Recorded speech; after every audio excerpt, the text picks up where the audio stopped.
What do you get when you cross a know-it-all newspaper columnist with an awkward, unsophisticated everyman? Yeah. Well, I'm just not sure about that right now.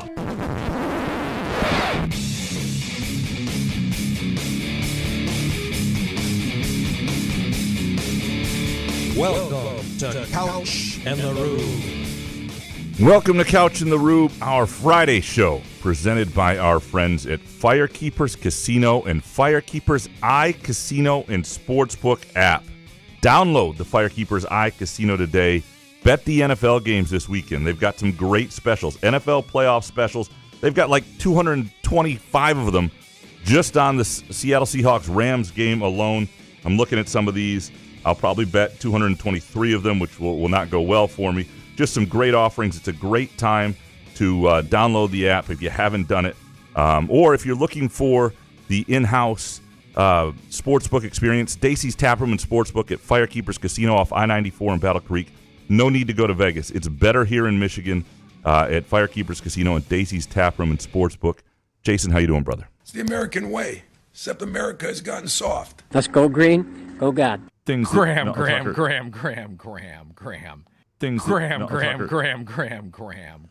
What's up, buddy?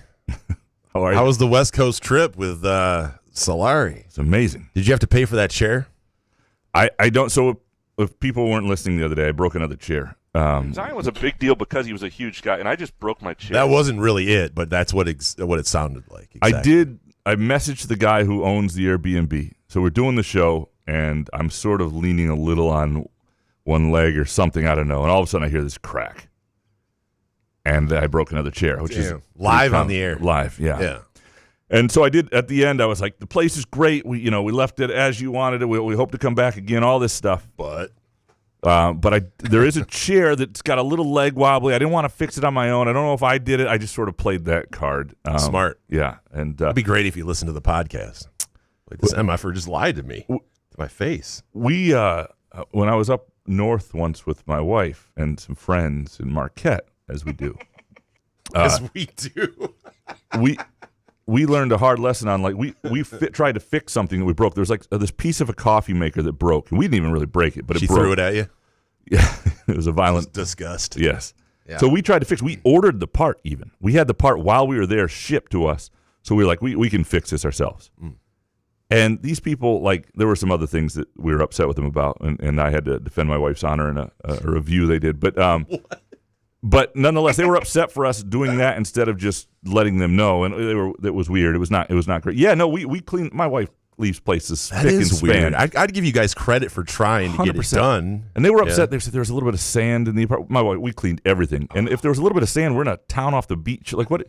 This isn't the place we usually stay, by the way. And but they like publicly, they had a comment on their posting about us, and it was a complaint. And I told someone find that, please. Yeah, the email I sent, smarter than me. The email I sent to them was pretty much like, my wife does not recover from scoldings. We will not be back. I'm sorry. Like, we were going to book 2 weeks next year. Recover from scoldings. It's not. Yeah, that by the way is a story we're telling. Presented by our friends at Midtown Brewing Company in downtown Lansing, an awesome place for a cozy drink or meal this weekend. 402 South Washington Avenue. Great meals. They've got comfort food. You want a warm. Nice, just something that really feels hearty on a weekend like this when it's 7 degrees. Midtown Brewing Company is here for you. It was a good trip. And bunking with Solari, we'll get into that in the Groovy Donut Twitter questions here in a few minutes. But, like, it was good. We had a good time. Did you guys 69? Bunk beds, top bunk, bottom bunk. That's about. Ankles to ears. Yeah, that's what it was. Before we get into these Groovy Donut Twitter questions, as we do with the end-of-week show every week, what we are betting this weekend presented by Firekeepers and the Firekeepers iCasino and Sportsbook app. Are you betting anything this weekend? 1,000%, but before we do that, I want to know what you think about this Denver Patriots game, because I've been going back and forth. Now I think it's at 4.5, and I like the Patriots, but I have a lot of people in my life I respect, gambling-wise, that have been telling me about Jared Stidham and about how they like Denver a lot. Not money line, but with that point spread. And I just don't see it. I don't know how we can we could take a guy like Jared Stidham seriously, who hasn't thrown a pass in an NFL game in a couple of years. Yeah, I just like the Patriots there. I like the teasers here a little more. Because to me, you can tease the Rams pretty much down to a pick 'em, and you can tease the Patriots. You can forget the tease. Sorry, though. you can tease the Patriots down to a pick 'em and the Rams up a little bit. Aside from the teases, though, just as a straight up bet here, it was 5.5 earlier in the week. It's been going up and down a little bit. I don't know. I still like I'm not letting it scare me off. I think the Patriots going to Denver. I do trust Sean Payton. That's what the problem I'm having.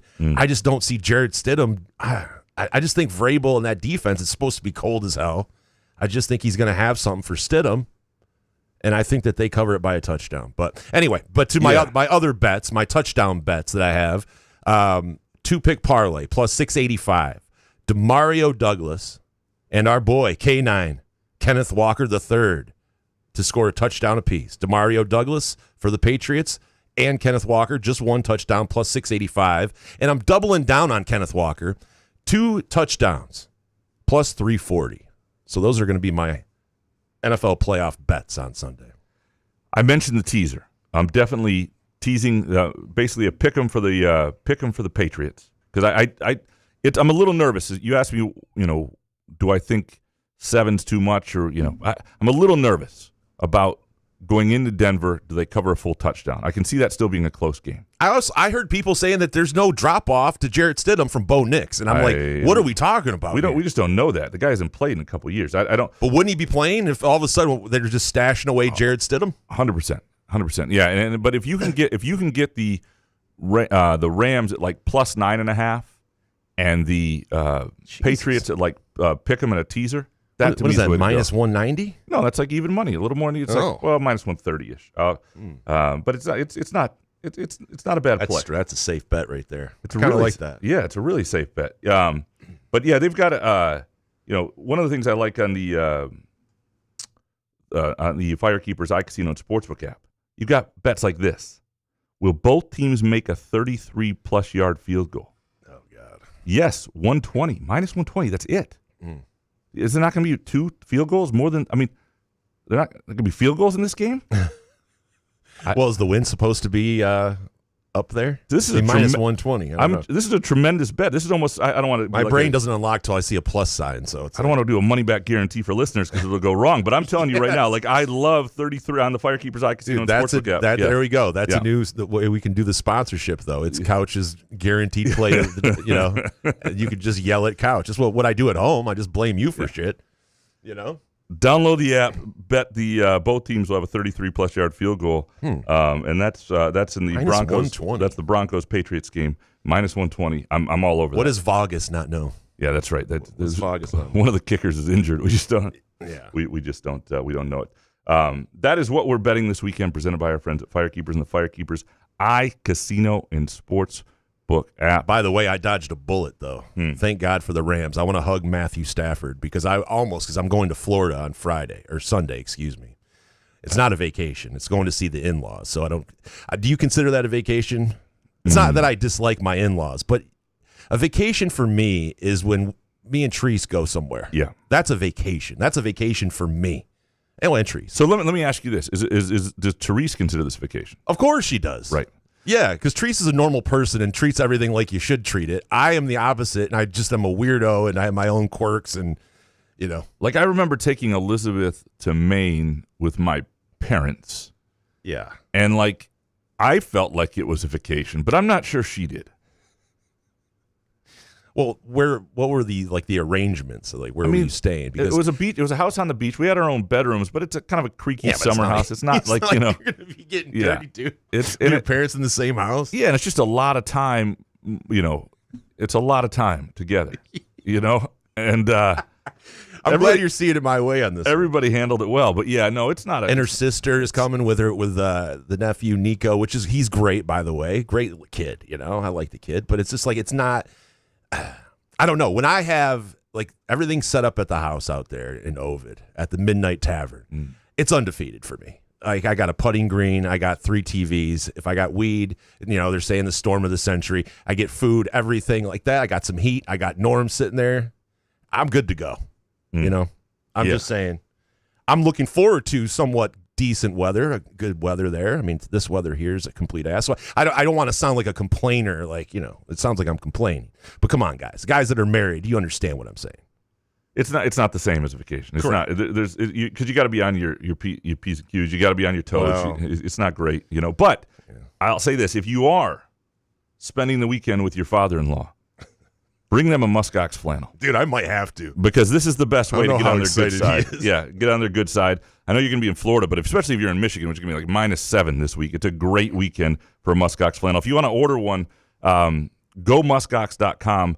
And they've got these great sales on like last call flannels that are their end of line flannels. They're called, some of my favorites, and definitely gonna place some orders. I mean, so you're looking at like 30% off some of this stuff. I mean, really good deals. Go to gomuskox.com, and of course, if you're getting a flannel, I think if the price the price discount is more than our discount, you'll get that. So don't worry about that. But you can always use the discount for Couch and the Rube listeners. Peacock is our promo code at gomuskox.com.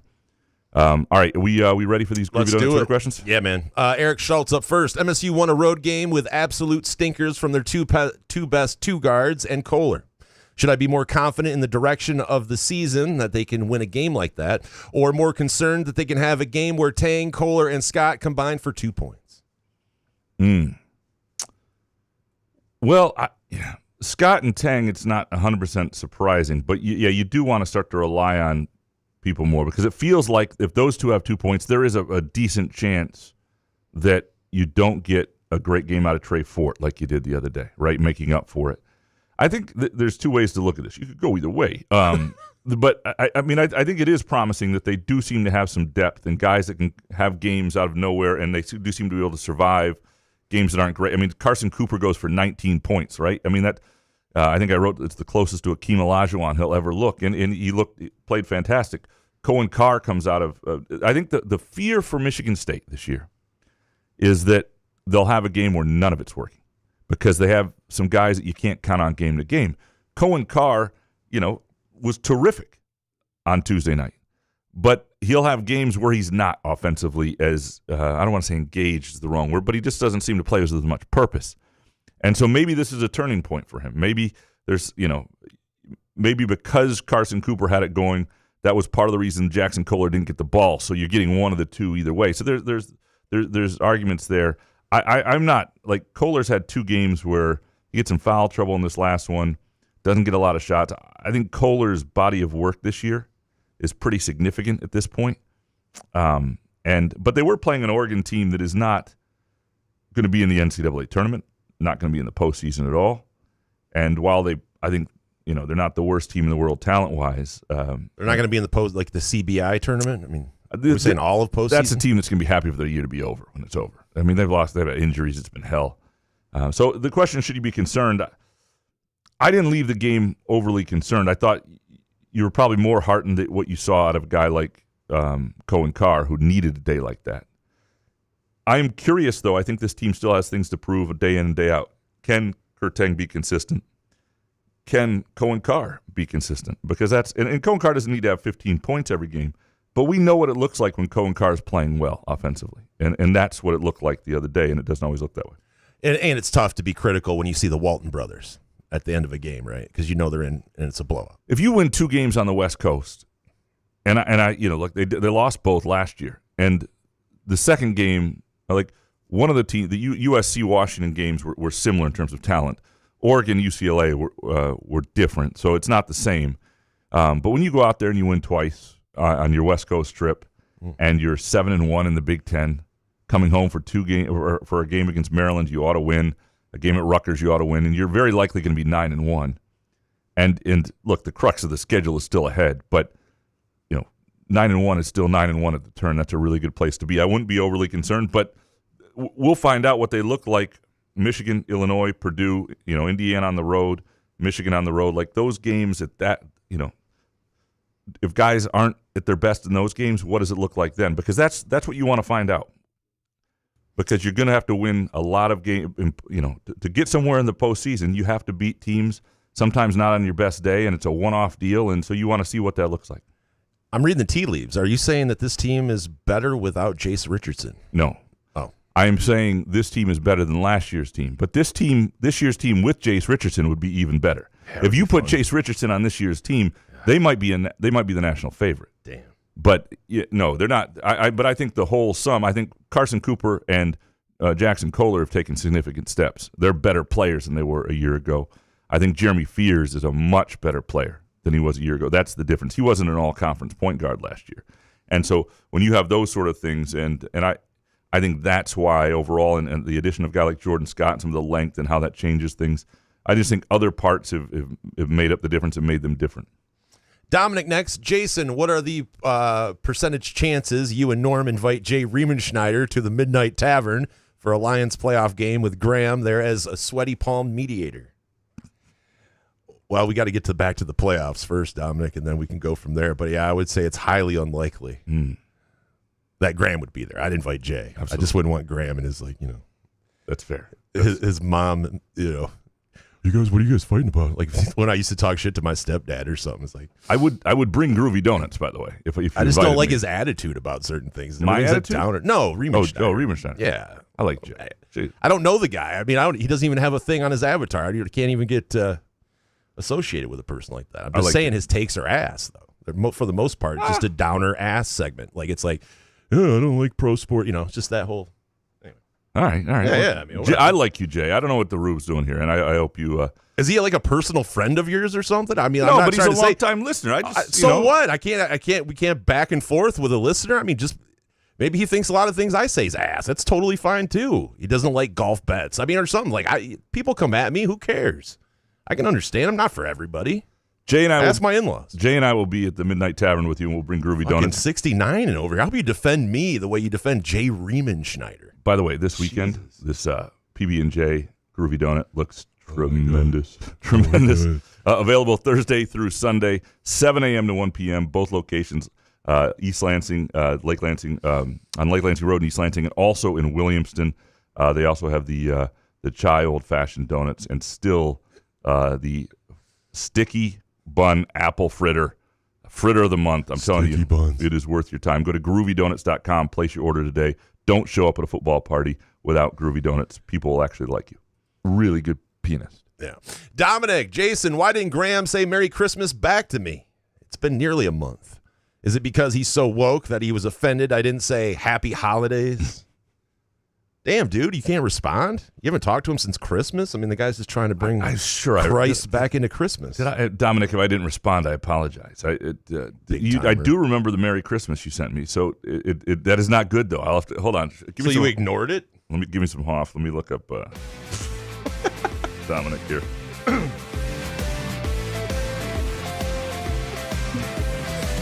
I am the passenger. Oh, God. Yeah. All right, so here's a text from Dominic. Thursday, December 25th, which is Christmas Day. Jesus. 7:39 p.m. Merry Christmas, buddy. That's the taint. That's what you said. Here's my taint. The next response from me is to another text he sent me on January 13th. Damn. That's not good. Sorry, dude. Sorry, Dominic. Dominic, Merry Christmas. He's too busy talking with Jay Riemenschneider. Merry Christmas. I'm so sorry the Rube talked to you like that. Dominic, Jason, so I am up to date on current show policy. Graham can say penis wrinkle, but I can't say the W word. That's about right. Penis wrinkle is an underutilized. Penis wrinkle? I think it just says everything about somebody. Really good pianist. A penis wrinkle? Yeah, it's just call him a penis. We get it. We get the gist. We got a mule. We step, know what they look like. It's a step further. A wrinkle? What about a penis hair? Whatever. Because those are annoying. Like ingrown penis hair. Oh, that's a little lengthy. A little wordy. Dominic, Jason, does Timothy Busfield's legal trouble move Graham up the list of Lansing celebrities? Well, until they find out he killed a gay guy. That would push him up. We would have to reopen the case. That did not happen. And then, Graham would have to drive to New Mexico like Busfield had to. Did not happen. Not a great moment for for the East Lansing zone. Not a Lansing guy. Hey, East Lansing man, guy. let the the courts play out here. Sure, absolutely. Yeah, married to Laura Ingalls Wilder's. Oh no, not Laura Ingalls Wilder. Little House on the Prairie. What's her name? Laura Ingalls Wilder wrote Little House on the Prairie, but he's married to the actress who was in Little House on the Prairie, the TV show. That's where I got it wrong. Never, sorry. What's her name? Oh, give me some off. Melissa Gilbert. Thank you. I just wanted to see how far. Maybe. Over under how many more opposing coaches will make MSU cry? So far, 2 have been visibly emotional. Really? I didn't. Crying tears? Yeah, that's when you play. When's UCLA on the? Cronin's going to cry. Cronin will do something. Tears on some. It might not be about Izzo, but it'll be dramatic, whatever it is. Does he play any more guys who were in the mid-major ranks last year? Those guys seem to have it worse, I would say. All right, maybe. New Peacock TV show alerts for Graham. Stumble. It's funny in a Parks and Rec girls 5F way. Sweet. Thank you. For Jason, all her fault. It's dark and twisty in a Dateline way. She knows us. I can't do it. I appreciate it. Maybe. I don't know. I see those shows and I just can't do it. Sparty Ben Couch, how many chairs have you broken in your life? Don't lie and say 2 because there's absolutely no chance the 2 times it's happened have been during the show. At least 3. I mean, Zion was a big deal because he was a huge guy. I mean, listen to the pop on that, dude. Zion was a big deal because he was a huge guy, and I just broke my chair. At least 3, because I remember one other, but I'm sure it's happened other times. And it's happened, usually it happens to like lawn chair type things. I'm very careful about the weight limits on lawn chairs. Yeah. And talking about how fat Zion was back in the day. Zion was a big deal because he was a huge guy, and I just broke my chair. Just Timing. amazing. Yeah. Sparty, Scotty Greens El Camino breaking another chair. Couch, are you back to Susie Merchant doing a double take weight? 270 pounds is tubby. Yeah, I'm not up that big. I just we don't have enough time for all of that. No, that was one of the worst moments of my life. Yeah. For you, who? You or Susie? Well, Susie just had to deal with me looking ridiculously awful and sweaty and large for like 2 seconds. I had to deal with that shame like for quite a bit longer. I'm really still dealing with it, working through it. I think she might have forgot about that. Steve Beckman, how was your Airbnb experience with Chris Solari, and how did you decide who would be in charge of the TV remote? It was mostly me, Australian Open, late at night. We watched, the national championship game together. But yeah, Solari's not a big, I'm not a big sports TV watcher in the way that I am. Like the Australian Open being on late at night and working, that was great. And what's he doing? Crushing tape? Playing with MSU? No, he's looking at cards. Usually he goes to all sorts of baseball card shops and comes back and he's like, But he doesn't like watching sports. Well, he does. He's just not it's not like let's see what's on sports. But he's not as that's not like his go-to move is what I would say. Maybe give him a Peacock recommendation for Solari because I watch nothing but sports. Beckman, how do you post on multiple platforms? Do you copy and paste everything, or do you use a cross-posting app that does it for you? I just copy and paste mostly, or I rewrite it out if it's a little bit different for a different platform. Really? Well, how so? Like Blue Facebook, Sky different? Sometimes slightly different audience, or change your tone. You got different handles anyway, so some you guys retype some stuff anyway. So yeah, different tone. Yeah, that's right. Different people. Scotty Greens El Camino. You and Solari do any weird shit at the Airbnb? Pee sitting down? Sign the guest book on the first day? Cook for each other? Leave a picture frame of some random person? Cuddle under, Jesus, how many ideas you got? Cuddle under the same blanket. And from Andrew Zuiza, a shindig in their home, planning to use their stairs as a weapon. Multiple bottles of wine, bunk beds with suspect cuddling. This is what the Airbnb owner may hear if they look into you. You're not worried. I don't want them listening to this show. I don't think they do. I'm pretty Why sure. does everybody think you guys just went gay, though? I'm pretty sure the guy probably thought we were a gay couple. Yeah. We're sports writers. I just want to let that be known. That's our cover. Not that it matters. That's it our doesn't cover. matter. I want them to think we're sports writers. Are you guys hugging? Well, you can't pee sitting down. How old are you? Like, I mean, I'm 47. I don't every once in a while I got to pee sitting down. Right? I have friends who because you can't fart anymore without worrying about it. I have friends who choose to do that because they have all daughters and girls in the house, and so that's what they do. Yeah.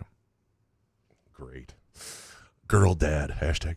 John Calmer, Graham, as a quick Twitch athlete yourself, where do you fall on the tennis versus pickleball debate? Do you think anyone from this current crop of American men will win a Grand Slam in the next 3 years? What's the tennis versus pickleball debate? Well, I mean, pickleball became really popular. It's starting to die already. I think pickleball is going to be a fad, and it's on its way out. But people realize tennis is more fun. Tennis is a better sport. Like, I'm a tennis guy. It's a better workout. It's more. Now, I don't mind pickleball. I enjoy pickleball. It's better to play with somebody that is not a good tennis player, because tennis is a very hard sport if you're not decent at it, because the ball, it's just a bigger court. The ball flies everywhere. But I hate that they put so many pickleball courts over tennis courts. And yeah, no, it's within 5 years, I don't know that you'll see much pickleball. It's clearly on its way out. Fossman. And to the question about the next American men, will anybody in this current crop of American men win a Grand Slam the next 3 years? I don't think so. It would be Ben Shelton, I think, if it were to happen, but I don't. I don't. It'd be a huge upset if he won it. Yeah, he just hadn't shown the consistency yet. He's got the thing he's got big match ability to compete with an Alcaraz. Like, some of these guys don't have the game to do that on a given day. He has that. But like with Alcaraz and Sinner both there, if one of them was injured and you only had to get through one, I would say he would probably be the one. Fossman, 80 next. What type of expense account does the LSJ give you on these road trips, Graham? A 3-bedroom ranch in a bucolic setting on several acres, a built-in paddleball court. Did you fly first class out there too? Just one of the legs. But it looked like a nice spot there. Yeah, it's cheap, and I would urge anybody to do this when we're looking at hotels or whatever, especially when it's off season, like Sunday through Wednesday in Eugene, Oregon in January. You know what? It's not peak vacation season. So it was for Chris and I. We saved our companies more than a couple $100 on the hotels that we would have been at just in the Eugene leg. So it was like, why not do it? It looks like fun. But you spent that in Uber Eats orders. Oh, yeah, we didn't go cheap on the food. Right. And now I've got to replace the chair. So before we give you some sort of like hero clap about saving the company money. There you go. Burned it in other ways. Fossman, would it really significantly dent the NFL's revenues to move their 2 divisional round games to have the first start at 1 p.m. and the second at 4:30, so the college football playoff national championship game could kick at 8 p.m., and everyone could watch the game and not worry about having to get up for work the next day? West Coasters are already used to watching the NFL kickoff at 10 a.m. and late games starting at 5 p.m. I mean, I do wish it was on a different day, the college football playoff. I do wish it was not so late. I think the big thing for me is it needs to be done before the NFL playoffs, or at the latest wild card weekend is part of wild card weekend, the college football playoff at night or during that. They need to figure that out, but it's just too late. And don't get me wrong, this year wound up being really good because Indiana was a great story. The games take too long. The halftimes take too long. They got to get a hold of that. The NFL is a much better product, and that's another problem. You go from watching NFL playoffs back to college, and you go from 3-hour games to 4-hour games, from 12-minute halftimes to 70-minute halftimes, and it's just kind of like this is not great. We couldn't have one game. Speaking of the NFL playoffs, though, one on Saturday and one on Sunday. We have to have both on Sunday. Didn't it used to be? No, it's always been. Being out at a bar back with the Raiders Patriot, the Tuck Rule game, and we were out at the bar, and it was great to watch. I remember we had such a blast watching that game at the bar. But those are both on Sunday. I'm pretty sure. Back then, back in the day, I thought we did it on a Saturday. I mean, it's always been the divisional rounds had games, but not the championship. Okay. It's always been championship Sunday, the 2 games. Which, by the way, this weekend, if Firekeepers Casino, Dacey's Taproom and Sportsbook, great place to park yourself, bet both games, and it's really fun watching it in a sportsbook. Yeah, though. it's incredible. I'm telling you. Ryan Speaks, any betting leans for Saturday's MSU game? As we're recording this, I have not seen a line yet on the Firekeepers iCasino and Sportsbook app or any other line anywhere. But if I look at Ken Palm, I can tell you basically what the line is going to be. Hold on one second. All right, so Michigan State's like basically a 20-point predicted win. You're going to see, I don't think the line will be quite 20. I think you're going to see something like 19, 19 and a half, 18 and a half. That's a big number, and the problem with that number is not that I don't think like Maryland's struggling, and if you look at Maryland's results lately, I mean it's Michigan State should cover that. They just lost, I guess, by 19 at Illinois. And other than one, big home win at Penn State, they lost by 17 at USC. They lost by 12 at UCLA. Indiana was 18. So, and they lost to Oregon too. Like Michigan, they got beat by 18. So they're not getting beat by that much to begin with. But also when you have, part of it is when you have lopsided games, we talk about the Walton brothers coming in. Like that's what happens late. Sometimes you have something covered at 23, 24 points. You bring in Nick Sanders and the Walton brothers, and all of a sudden it ends at 17. And as fun as that is, damn, you think they're going to give up that kind of a lead? I don't. I'm just saying if you're up that big, those guys can wind up playing an extended couple minutes, so I would be a little careful on the spread. It is the alumni weekend for Izzo in terms of not the Izzone, but like his former players coming back. That's an important game for him. He does not like losing that game. He doesn't like being embarrassed. He'll want them to play well. They are coming off, the fly all night Wednesday morning. But how many jokes are going to be made about it? Do you guys have any more eligibility left? Can I sign you guys? The Izzo bit? No. Oh man, yeah. About his former players coming back. Yeah. Somebody asked, and I think this is a good question to ask, and I think I will ask it because it's been requested. They asked that if I could ask Izzo, if you had one former player you could sign for this team like these guys, who would it be? Because who? I mean, that hasn't been asked. Well, we've talked about it on this show and other Groovy Donut Twitter question shows. Don't coach my team. But I would probably say, look at what it would be at the shooting guard position. You could say just straight up Chase Richardson. But if you go through like great guards of the past and who that would, like as great as Cassius is, you have Jeremy Fears. Like you don't want to, I'm not saying Cassius isn't better than Jeremy Fears in certain ways, but you don't get as much bang for your buck by replacing Jeremy Fears with somebody, in other words. So if you're looking for a shooting guard, who would best shooting guard you can think of? Would you go Gary Harris? Would you go, who I would actually do? I would do senior year Denzel Valentine because he could play off the ball. He's a 45% three-point shooter. He could play on the wing. He could be a secondary ball handler. And I would probably go senior year Denzel Valentine would be the Izzo. So is someone going to ask Izzo? I will ask Izzo. All right. Ryan speaks. How would you compare the basketball team's personality from last year to this year? And which team is more fun to be around? A lot of the same guys. So it's, last year's team was a lot of fun. I liked last year's group. I like this year's group. I've liked most groups, even the groups that, frustrated people or frustrated Izzo or whatever. I've enjoyed. I mean, that's part of the fun of the job is you get to know these guys and the way the locker rooms are open and everything. They get to know you a little bit. So you can keep lying to us about Sissoko and how it's going to work out. Well, what I mean is like even a guy like Tyson Walker who could be a little prickly with some of the writers. He and I got along great. Matt Charbonneau could not stand him. Couldn't stand him. And it was incredible to watch those two. When did Charbonneau become so intense? But you could see why. Like Tyson Walker could get grumpy, and he didn't like being asked the same question over and over. And so I understood that. So whenever the locker room was open, I would go straight to Tyson Walker. And were you like the Jaguars? Get him first. The Jaguars lady who was like, "Great game. Keep your head up. You guys are gonna go green. Stay with it." That was definitely not no? it. But no, it was not it. But yeah, no. I can't believe Charbonneau hated Tyson Walker though. He didn't hate. Well, by the end, he was a little annoyed by him. I don't want to say he hated him. That's a strong. That's true. Solari hates Johnny Spirit. Charbonneau was just, you could say, irked.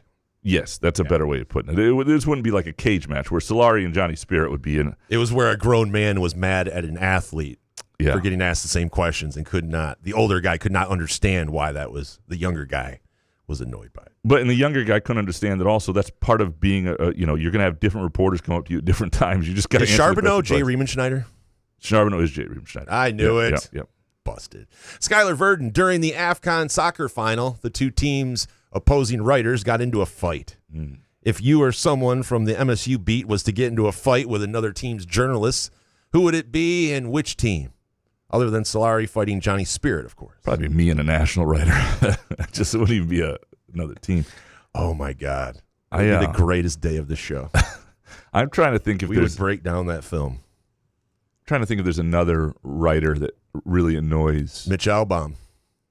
You and Mitch Albom could could fight another guy. But on the beat, like opposing or girl. I mean, you guys can get into that too. There really isn't anybody that like, man, that guy. I'm trying to think like, oh my God, going there. Scott Docterman. Yeah, me and Scott Docterman's like the nicest guy in the world. If you fight Scott Docterman, you got a problem on Twitter. Anywhere. Oh. But especially in person. If you were to fight Scott Docterman. Scott Docterman takes no guff on Twitter. I love it. He's great. It is the best. Yeah. Hey, asshole. No, it's like, whoa, Scott Doc. David Jackson, if the Spartans split with Michigan and lose to Purdue to finish with 3 league losses, will we finish ahead of Nebraska? Reminder that Nebraska plays Illinois, Purdue, and Iowa at home, and Minnesota, Rutgers, Michigan, Iowa, and the 2 California schools on the road. All right, so we're talking. My wife right now is texting me about rugs. Do you want? Dude, call her. Call her live. Which rug do you want? Like, she wait till July. Like be a good July topic. She knows where I am. That's tremendous. So if you look at the Nebraska schedule, by the way, they have the 2 most impressive wins in the Big Ten to this point, which is Michigan State at home and at Illinois. And so they're every bit legit. They're not dropping dumb games. They just won at Northwestern by 19 on the road. They beat Washington at home by double digits. They beat Oregon by 35. They're not, this idea that they're just going to fall off at some point. They won at Indiana by 6. It's not going to happen. So the question is, do they get to 3 losses? They have Michigan on the road, right? And let's say they do that. Now, I don't know what, we'll see where Michigan's losses are, but Michigan State at least plays Michigan twice. They have Illinois in a rematch at home, which would be interesting. Purdue at home is mentioned. And Iowa on the road will be sneaky interesting as well. The thing they have going for them is, while they do have a late West Coast trip, I don't know what USC and UCLA will be at that point, but if they're healthy, they end like this. Penn State, Maryland home, USC, UCLA, Iowa home. It's a much easier finish for Nebraska than it is for like MSU. And does Nebraska get to 3 losses? Or to get to 4, I guess, is what you need to take the number 1 seed. The way the Big Ten works, though, you claim a share of the title if you tie. It doesn't matter if you lost the one matchup, because the only matchup for Michigan State's on the road, and that's only fair. The only matchup for Michigan State against Nebraska is on the road. They lost by 2. You get 3 points for being home. That win that's a loss, but it's not like it's a win for Nebraska in terms of who's better. You win by 2 over anybody at home. That's not. It's like Michigan State when they beat Arkansas by 3 at home. That you get 3 points for being home. That's a tie. That's a push. You don't get credit for that. I mean, you won, but you don't really get credit for it. David Jackson next. Should the Big Ten always have one hockey series, have a Thursday through Friday schedule, Thursday-Friday schedule, with Big Ten Network always showing a Thursday game? It could become a fixture. Big Ten hockey is now the nation's best. Imagine how better it could become if the conference actually gave it TV exposure. Yeah, I mean, Big Ten Plus is ass. It's a pretty good product, and I understand hockey's had this tumultuous existence recently in American sports with getting exposure, but there's stuff that goes on, and men's basketball is always going to take the cake. The problem I have is that, like in the non-conference season, you get like Northern Illinois versus Ohio State or Green Bay versus Wisconsin, blowout games that nobody really wants to see, and you get great matchups in the Big Ten hockey that don't get precedent, and that to me doesn't make sense in terms of what people want to see, and the ratings must back it up to some degree. I wish they'd be more creative with hockey. I think they should be more creative, and like I said, the Big Ten only exists as a hockey conference for BTN to have programming, and then they've gone away from it. The Big Ten hockey should not then disband. Go back to give the CCHA and WCHA back their teams. Let those be bus leagues. It would be a better place. Matt C. next. Is there any amount of money that would have kept Jace Richardson around another year? This team is literally him away from being an all-time great one. I don't know. I mean, because $5 million, but he comes from money, number one, and he made decent money last year. He was going to be a first-round pick, which I think mattered to him. And you don't know as a small, undersized guard if your stock's going to stay up or you get hurt or anything like that. I'm not saying there isn't a dollar figure out there, but I just think... I mean, we say he comes from money, but I mean, that's his dad's and his mom's money, You want to make your own. Yeah, 100%. But he just doesn't break you off, but he's doing it in the NBA as a first-round pick. It's not totally. Yeah, I mean, yeah, I don't... I was just wondering if there would be a figure that would have gotten his attention is all, Right, but what I mean by that is when he comes... So you make a certain amount as a rookie in the. Hold on, give me some hot real quick. I'm gonna look at his salary. Out of the sky, yeah, the bright and hollow sky. All right, so he's averaging around $3.8 million annually, which is really good. And you're in the NBA, and you're on your way to your second contract, which is important if you can do that. And so if you were, even if you were to pay him $5 million a year, which would be just an enormous amount, you're starting to get near the whole salary of the whole team here. Is that worth? But yeah, I don't think it is. I don't, especially when what I mean by him having money, he doesn't need that difference. Number one, it's not like he doesn't have a backstop with his parents. But you can win Izzo his second natty and 100%. get paid like that too. And then the NBA is still going to be there. The argument would be to be a legend. Yeah, that's the argument, and it's there for the taking. That's what some of these guys don't understand. Maybe is their legend status is there for the taking. You know who I think understands it to some degree is Fears. I think Jeremy Fears wants to be now. The challenge with Jace Richardson would be like he wants to play point guard too. I think they would have had a better chance to have Jace Richardson back this year if Jeremy Fears wasn't on the team. I think that's that challenge. Last year they had 3 guys who wanted to be the point guard, and it worked because it worked for a year. And I'm not saying if Jace Richardson didn't plan on having that year, he thought he was coming back. It's not like he wouldn't have come back for that, but he would have wanted the ball in his hands more, and it would have worked this year. I mean, the thing about if Jace Richardson had returned, a better version of Trey Holloman in the sense that he would have gotten all of Fear's backup minutes. All the questions about backups and Ugo Chukwu and Denim Wojcik, like you would have had 10 minutes a game at least, maybe 12 a game, where he was the point guard. You'd have the two of them on the floor a lot, handling the ball in different ways. But so you're talking, he would have played at least 10 minutes a game as the starting point guard, 20 some off the ball, or at least with Fears to some degree. It would have been ideal for MSU at least. And but yeah, so's being a first round pick and making $3.8 million a year. Over winning Izzo his second natty, getting paid, and then going to the NBA anyway. Because you win a natty, you're going to be what, top 15 pick?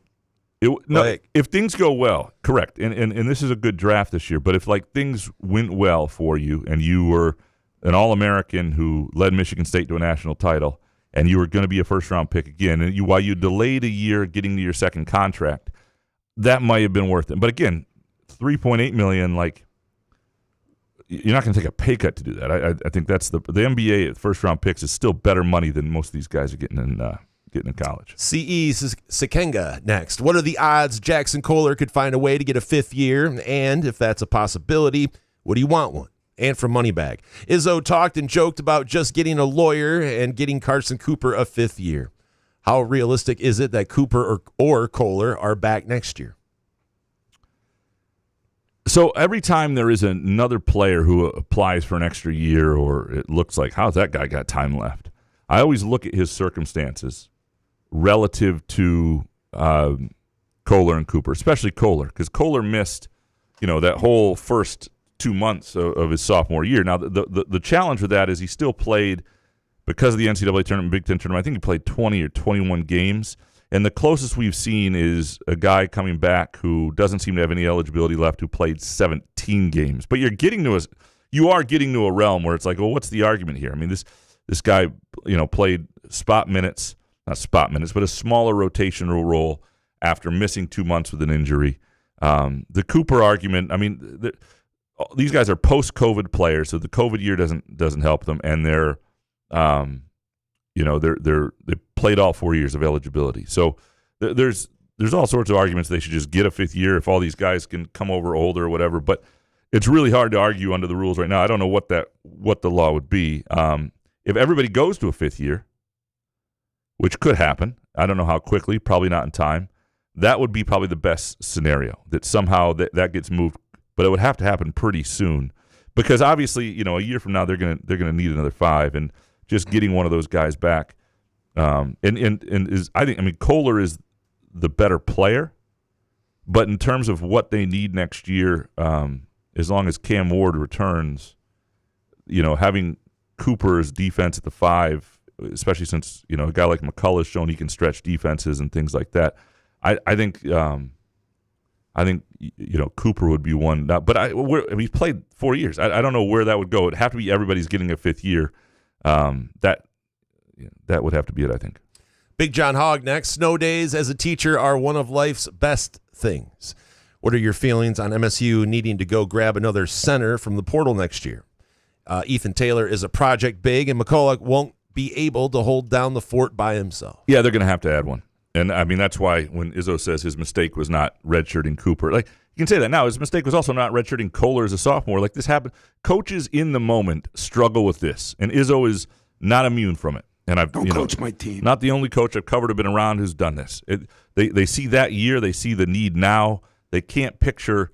They don't want to sacrifice now for something that could be good later, and they don't know what that's going to be. And if you had one of these guys coming back next year with everything they have coming in, you'd be in really, really good shape. But they still might be there. But look, Ethan Taylor is, I think, a project. When I think of a project, I think he's going to need a little time. There are things, the more I watch him, and when he signed, I thought he was a little further along because he does do some things physically that you didn't see out of Xavier Booker, for example, in terms of just physicality. So I think there's that. There's some aggression that he has in his DNA there's good places to build from. But freshman big men in that league and defending, like and McCullough, I think is getting better and better, and he'll be a really important piece. And Cam Ward will play a ton. But you need another five, and you need somebody who can stand up defensively, who can rebound, who's got size. They're going to have to go land one in the portal, and I don't think there's any question about that. He's a bull in a china closet. Big John Hogg, how will Kur Teng respond after being blasted by Izzo? I don't know. First of all, I don't think he was blasted. Like, Kur Teng is not going to view that as being blasted. He's just not. But I don't know that Kur Teng... He can't guard his mom? I mean, dude, that's offensive. It is, but... come on, no, it's just Izzo speak. Right, he said that about... Here's what's weird about this whole scenario. Is he has said that, I would say, about at least 8 to 10 players since I've been covering him. But it's good content. This wound up getting caught on video and then asked about in a press conference by a national writer who hadn't heard it before. And that's why, I mean, it's one of those things when you're covering somebody all the time, you don't even think about it. You're like, that's Izzo. That's just something he says all the time. Can't guard my mother. That's, he always does that joke about Carter and liver pills or whatever it was, like a true guy from the 1970s. I don't even know what the joke is, but he keeps saying it in the 2025, and nobody who's covering him outside of Jack Ebling has ever heard of what this is. Nobody who's old enough to even vote for Carter or was alive when it happened who's in that room. But half the people covering the team now were born like in the Bush administration, the second one. So it's not, these are like post 9/11 children. This is not, anyway. Yeah, but when Kur Teng's a determined guy, I don't think this will have much effect on him. It's like when you see Izzo yelling at a guy on the sideline, and that becomes the thing, and then you see the clip of that, and like, how do guys respond? And it's like these guys are so used to Izzo getting up in their face, and they yell back at him. It's just and the problem for Kur Teng is that he's just an average to below average defensive player. It's not a matter, I don't think, of effort with him. I think there's some stuff that he just doesn't do great defensively, and he's going to have to really work on becoming adequate defensively. Matt Boone, what was the reaction from Izzo knowers at the press conference when the lady asked Izzo about the grandma comment and thinking Izzo was trying to start a comedy show during a timeout? I know Lindsey Schnell, and I don't, but this happens with national writers. I mean, this was the reaction right here. Yeah, it just, but it was clearly nobody who's covered him thought he was trying to start a comedy show. That's for sure. Spartan 18770, Graham, how many points would your mom score on Kur Teng? And from Mayor of Fittstown, if Kur can't guard Tom's mom, can he guard Graham? And from In Sparty We Trust, Graham, could you guard Tom Izzo's mother? It's a lot to chew on here. My mother in her prime, her basketball prime in her 40s and early 50s, would no, I'm kidding. I've told the story about how I blocked my mother on a pickup game once at Lansing Community College, and the whole that was the worst. So my mother was in this basketball class. She's like, pushing 50, and She signed up for intermediate women's basketball. She was a teacher at LCC, and so she seemed like fun, right? She played a little Albion back in the day, pre-Title IX. But she does not. She's not a baller, but she knows the sport, and she whatever. And she thought it'd be fun.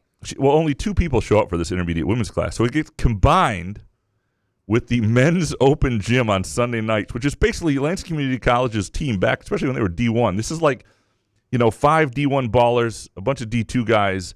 My mom and another woman are in this class, and on Sunday nights. And so my mom. Oh, sorry, my phone's ringing. I apologize. Jesus, tell the wife to just pick a rug. I hate this. She's got to do it alone. Yeah, I apologize. That I don't know why that happened. It's rude. Yeah, we'll fix that in post. Lost my thought. Oh, so anyway, my mom's like, you and a friend should join this class. So we do. We show up, and the other woman stopped coming. So it's just my mom, me, my friend who wasn't always there, and then the LCC basketball team. So a lot of weeks it's my mom, me, and the LCC basketball team. I'm like a senior in high school, or maybe a freshman there. Senior in high school, I think. And one day, because the next worst person in the class to my mom was me at that point, I sometimes got stuck guarding my mom, and she was coming down the court once, and she was hitting. I was letting her shoot a little bit in the lane, and from 8 to 10 feet, she was pretty effective. And so people started complaining, like, "Dude, your mom is killing us." So she comes down the court, she goes to shoot, and I just swat it. It goes off her face. Her glasses go everywhere. My God! Both courts stop. There are 2 courts going at the same time. Both courts stop. Everybody looks over there. People are like, "Dude, that's your mom." I can't win. And I told Mike Ingram, the coach at LCC, I never again want to you smacked guard your my mom's mother. glasses and off? that was the last, Another story we're telling, presented by our friends. Does she bring that up on the walks at all when you guys go on the walks? No, she loved it. She loved being part of it. She loved getting her glasses smacked off her face by her son, who was trying to show off for friends. She loved being part of she loved being part of that. Oh, she didn't say anything. Just picked the glasses up and said, that moment maybe she didn't love, but she loved the whole enterprise. The fact, my mom's one of those, she likes an adventure. Otherwise, you don't join a class with basically a bunch of D1 basketball players if you're a 50-year-old woman. That's that to her was the best. Yeah. Anyway, that's a great story. You're on fire today, dude. 2 great stories. Mayor of Fittstown. Graham, is there any other Izzo player better than Kur can't guard his mother? Any even close? Well, the first 12 times he used that with other players are probably similar. I'm trying to think of something that he often. The Izzo diss is in a china closet. Not the players, but the "Don't Coach My Team" that he's done to me several times in Solari is "Don't coach my team" is the ultimate watch yourself. It's like that's a. Said, would somebody please guard somebody? There's one. How about this one? It's the American way, except America has gotten soft. There you go. Yeah, this one was pretty good. The way he said it, the way the camera picked it up, it was a good delivery, and that's why it's gone viral. And then, life is full of national writers discovering things that everybody else already knows and amplifying them. So that's what happened. Gaseous Winston next. Is the sticky bun apple fritter the best groovy donut of all time? If not, what would it be? Personally, it's the best thing I've ever put in my mouth. Huh? Also, I'm trying out my first ever muskox flannel in the sub-zero temps. Will it work? It's a great weekend for muskox flannel. I'm telling you, will it work? Sleeping in a muskox flannel. It's so cold out this weekend. It will. I'm telling you right now. I was out snow blowing the entire neighborhood. I did the walk around, quite a few houses last night, and it's freezing. And I've just got my jacket on and a muskox flannel. Felt fantastic. It's like -7. So I'm telling you, if you've got to be outside at all, make sure you've got a muskox flannel under whatever you're wearing. Do you really need to tell us where you are? You wear a muskox every place you go now. So, no matter what you do. I would have not, yeah. It's swimwear, everything. Seriously. The best groovy donut for me, and I love the apple fritter. I love their fritters. I still think there's a few. The pumpkin cream cheese is, yeah. But oh my God. The red velvet. The red velvet is an all-time favorite. I would advise just swinging on by either location, Lake Lansing Road, East Lansing, or Williamston, 7 a.m. to 1 p.m., Thursday through Sunday. Make it part of your NFL weekend. If you're up late watching the Australian Open, just shovel some donuts in your mouth. It makes the matches even better. But it's cut them in pieces, like Graham says. It's the one take Graham has that's right. I'm telling you. I give you credit for that. Whenever they bring groovy donuts over to the house for football or something, You get like T cuts them up. I go, you know what? Graham's spot on with this as I'm shoving 3 in my face. Yeah, you wind up eating a lot of donuts, but it doesn't feel as much. It's like you're able. Does not. It's really like the best of both worlds. GroovyDonuts.com if you want to place an order today. All right, Hopeless Fanatic next. We've heard a lot about Kur and others over the years guarding Izzo's mom.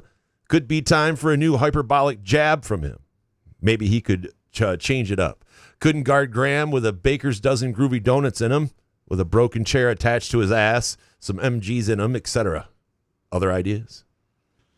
Yeah, there's got to be something else. Yeah, it's. But why? That's his bit, though. It is. He goes with something else in there. He goes with the same things forever. I mean, it's. Should he update it to Lupe? I mean, what do you want? Couldn't guard my Lupe. My wife. Yeah, couldn't guard my wife. That's the worst ones he does is the wife's out shopping stuff. That's the take my wife, please. Yeah, Henny Youngman bit. He basically does. Yeah, he gets a little old and misogynist, a little bit on the wife stuff. Sometimes the shopping. The ladies are out shopping. Dude, pull him aside, couch. Let him know the wokeness. That's Jesus. Listen to you. Was that misogynistic? I'm sorry if Tom offended you. What is wrong with you? Come on, those old coaches. Just let them be. What's wrong with you people? Not Thomas next. What's worse, a D1 player not being able to guard a 90-year-old lady, having a mom and or wife publicly outed as a whore, or having a player, W word, sorry, or having a player parent blow off your West Coast shindig invite? Wow, not Thomas. Jeff Kohler, he ignore your text like you did to Dominic? No. Jeff Kohler was. We did not hang out with Jeff Kohler. He had his family with him and all this stuff. But it was. I would have loved for him to come over to that Airbnb. He wanted to. Yeah, right. He did. You would have walked around like, what the fuck? He did. These two herbs doing here. Yeah, it's. Fucking Solari on eBay.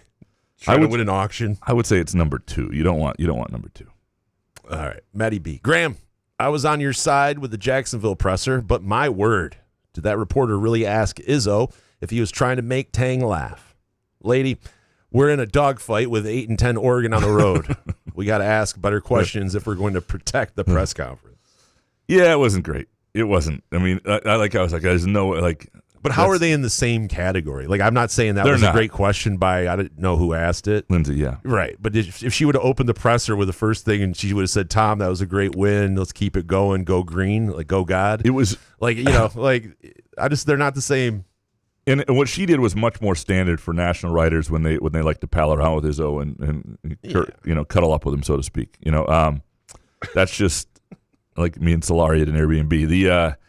That is, yeah. It wasn't out of the ordinary for the type of stuff you get from that crew. We need to get the Hondo top 10 of questions asked at a presser. Oh, someone have that somewhere.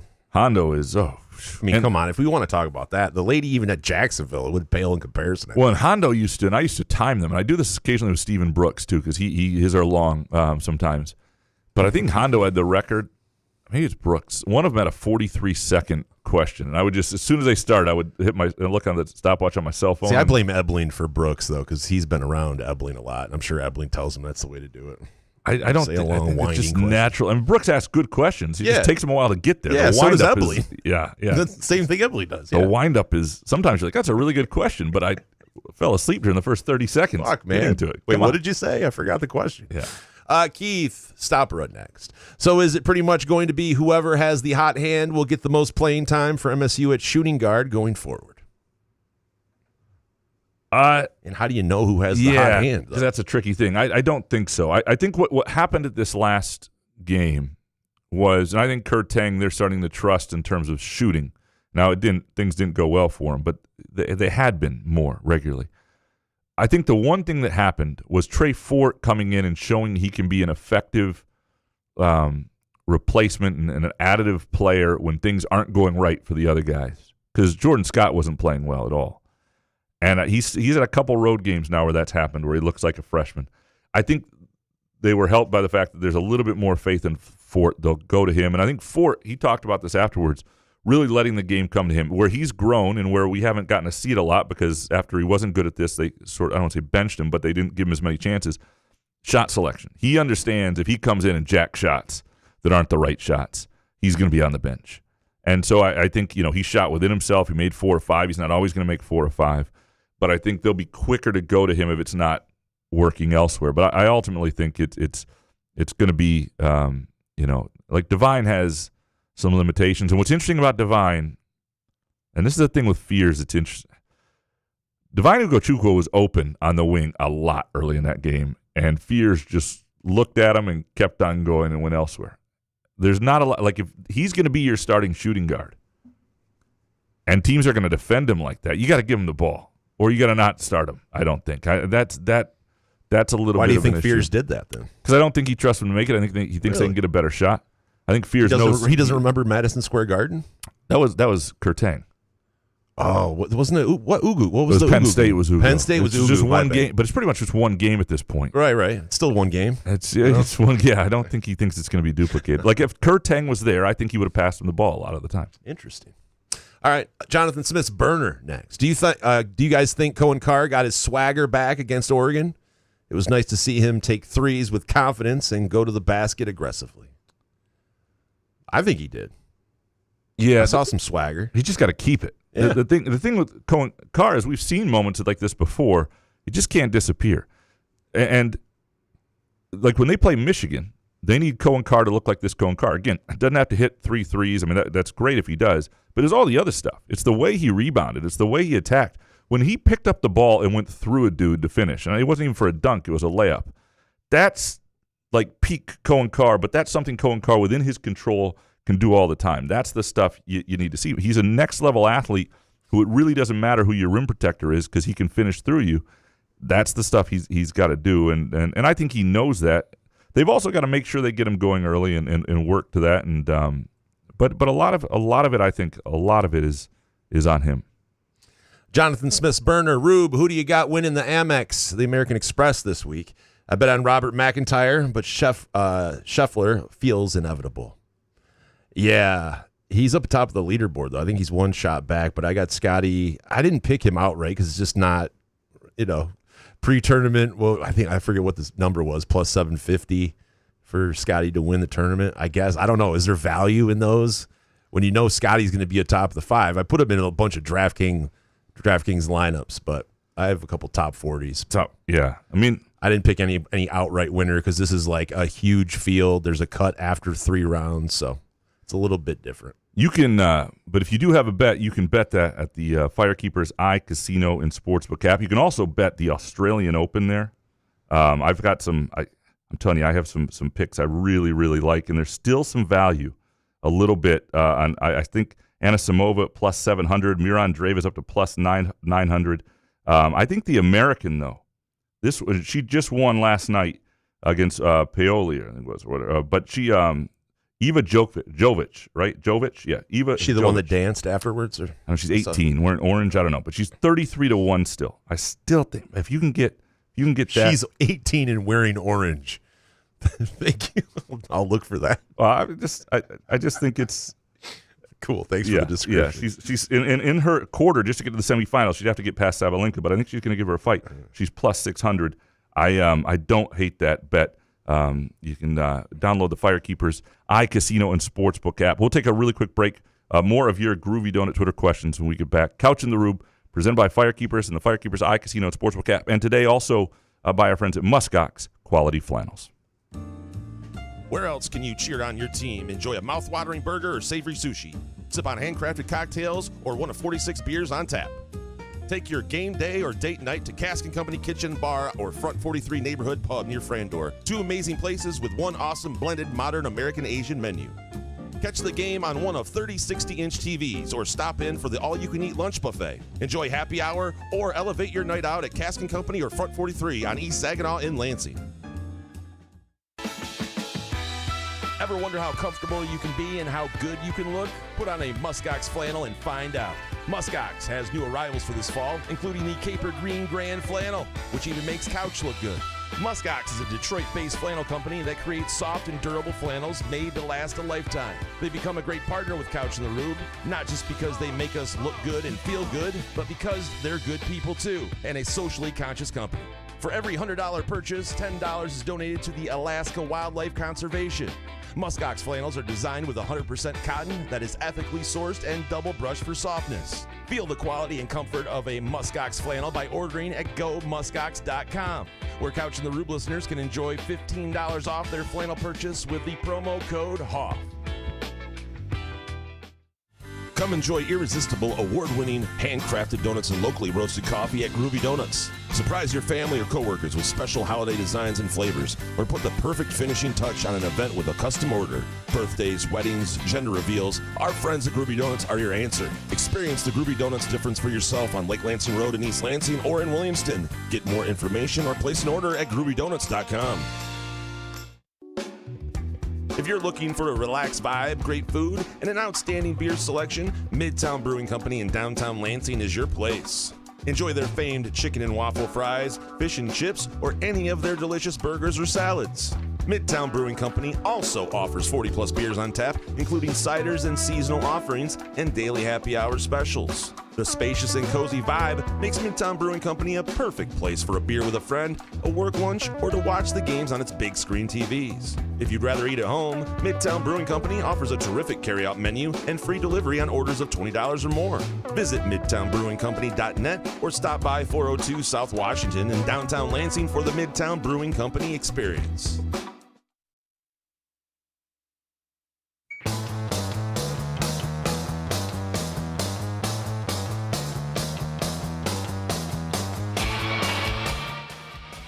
Couch in the Rube, our Friday show presented by our friends at Firekeepers Casino and Firekeepers iCasino and Sportsbook app. Download the app.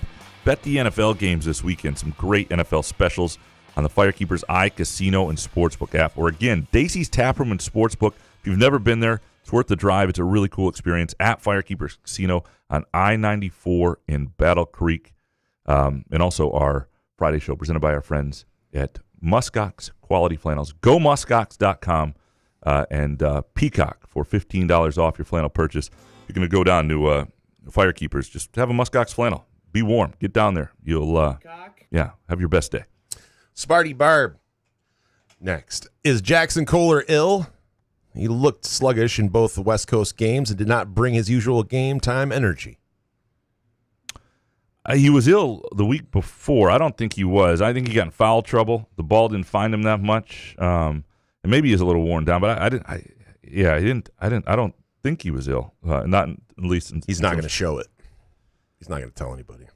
Well, Jeff Kohler said that Jaxon was ill during the what was the game where he had 6 turnovers, but that had been a while, so I think he was fine at this point. All right, Sparty Bar, but what should concern MSU the most about this Maryland team? Very little. Look, they're not. You should not lose this game. You don't want to overlook this team, though, right? No, right. You don't want to look ahead. You want to focus on Maryland.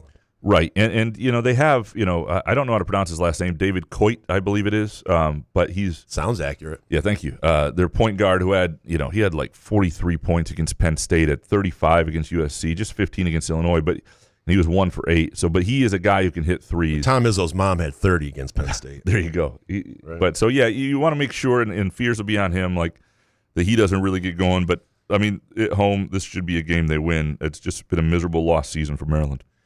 T-Bone's dad, who is your favorite try-hard white guard in the Izzo era? Steve Cherry, Timmy B, Connor George, Mike Kebler, or Denham Wojcik? Apologies if I missed someone. Austin Thornton in this writ? I don't know. Foster Lawyer? Yeah. Steven Izzo. That was always fun. Yeah. Trying to think of the best try. Yeah. Favorite one. Timmy Bograkis, though. I mean, come on. Yeah, Bograkis was, he had a shot, right? That was just the shot to beat Kentucky. It was like a legendary shot. So he also has something going that's like a legendary moment. And I think that. What do we mean by try hard, though? Like, you know what that guy's just like a super boner just out there just turbocharged. It means they got to try hard because they're not very athletic. Oh. That's what I'm saying. That's most of us white guys. Yeah, but that's not. But what I mean is a try. Like, get a bad rap as white basketball guys. Joey Hauser is not a try hard white guy. That's what I mean. Like he's a skilled, good white guy. Try hard white guy is Denham Wojcik. Not that Wojcik's not at some level talented, but not at the Big Ten level. He's got to try hard. The insult, then trying to rebound with a compliment. He's fucking terrible, but he does things well. Sparty Degenerate Couch. Couch, were you an MSU fan growing up? Was there a point where you had to turn off your fandom to cover the school? Do you seriously not care if MSU beats Michigan or not? So I was an MSU fan growing Talking up. about Michigan. I was. I grew up in Lansing. And Graham, when did you turn off your fandom? Yeah, I didn't turn it off, though. I don't believe you can. I guess you can be professional and be a fan and care and you sort of get away from it, and so it happened. But I think part of it, it's best if it happens naturally. And I don't think I would have taken this job if it hadn't happened a long time before I did, because I don't think I would be very good at this job if I was still like emotionally invested in every game and annoyed when they lost and covering that up and pretending to be what basically happens. So is you'd this. be Harns, pretty much. Well, what basically happens is I didn't go to Michigan State, which I think helps. So all my fandom is childhood fandom, right? It's sort of like Elway. The Elway stuff wore off, right? Because I didn't go to Michigan State, and so you're away in college. You're having a different college experience. But I was still a fan. I was in Chicago, still a fan. Was still a fan, I would say, early in my time in Freeport, Illinois, my first job out of school when I'm like 22. I remember watching Damon Dowdell throw an interception against Rutgers and being like, what the hell, man? And like being annoyed as I was driving to cover a volleyball tournament in Forreston. But like that's the last memory I have of like caring. And I'm not saying the next day I didn't give a shit. But what I mean is you start to cover, like I worked every Saturday, covered high school football, high school volleyball, worked the desk at night. You start to miss every game. And then I'm covering JUCO basketball. And then I start covering Western Michigan years later. And I'm at a different college football game every Saturday, covering those all day. So for like a decade, you just don't see it. And it's not that you don't catch a game here or there or find it interesting or meet up with friends who care. But that stuff, when you don't have the tie as an alum and you don't watch games for a decade because you're doing other things on those days, covering other teams, and you're sort of in that world. Like I do have a very distinct memory of being in Freeport, Illinois, or covering Freeport High School, which is the biggest high school of the 20 schools we covered. They're in a second-round playoff game in Batavia in 2004, and that game felt like the biggest thing in the world. It did, and this is one of the things that sucks about Twitter and the new age of media and everything like that, because I'm not sure you could have that experience because you'd know how small you were today, because you'd see how many followers, the papers don't have many people. Back then, we felt like the kings of the world in Freeport, in terms of the group of sports writers, and we felt like we were important to the community, and you might still be to some degree, but it was awesome. But I remember another writer being there on the sidelines talking to me about some MAC football game. This is before I knew I was going to cover MAC football. It's like Northern Illinois, Toledo that Tuesday night that we were both going to be at because we covered a little Northern Illinois. I couldn't have cared less. I was like, there is nothing bigger than what's happening with Freeport and Batavia right now. So, again, that's sort of how it happens. You don't turn it off. Well, for me, I didn't turn it off. It just kind of dissipated, and I think that's been really healthy for me. And it's not that I don't want to see Michigan State athletes do well, and it's not that I don't want to see, but I don't really have if Michigan State beats Michigan or not, it doesn't change my day. It doesn't change my night. It doesn't change my weekend. Now, I don't know if I believe it's good for business, and I enjoy these shows when you guys are happy. So I'm not going to say I don't enjoy elements of it, and I'm not rooting against them, certainly. But yeah, again, I guess there are people who do this job who are fans, but it's not ideal. Captain Sparty next. What's the spread going to be for MSU Michigan game? MSU has been playing better in conference, right? Well, I can tell you what I think it'll be based, because you have to remember that, and I've said this before, but if maybe not everybody remembers or knows. Sorry, that sounds arrogant. Pound the bushes. It did. Sorry, fix that in post. Basically, Vegas uses Ken Palm largely to set its lines these days. They will never be more than a point off Ken Palm, because there was a few years back where they were, and we might be almost a decade now. But like pro bettors went through and just bet the games based on the line of every time Ken Palm was a little different than Vegas, they took the Ken Palm one. And if you were betting blindly, all the games, they took Vegas for a lot. I mean, it was bad. You don't want to get too creative. So Vegas uses Ken Palm. So Michigan State, for example, right now is predicted to lose to Michigan by 1 at home, 74-73. So I think right now you would probably see Michigan -1 would be the spread at home. The road game, to give you an idea what Vegas says, is Michigan's a 7 right now. If the game were to happen, it was predicted to win 77-70. So there you go. That's a 6-point swing. The 3 points for being home and then going on the road. So that gives you an example of it. Parker Weiss next. Who is more likely to hand Nebraska their first loss of the season? Michigan, Illinois, or Purdue? I mean, Michigan's, I think, the most talented team. Illinois, they beat, so they'll be ready for that. It'll be in Nebraska, but I would say it's got to be Michigan, right? Yeah, Michigan. Next one from Parker.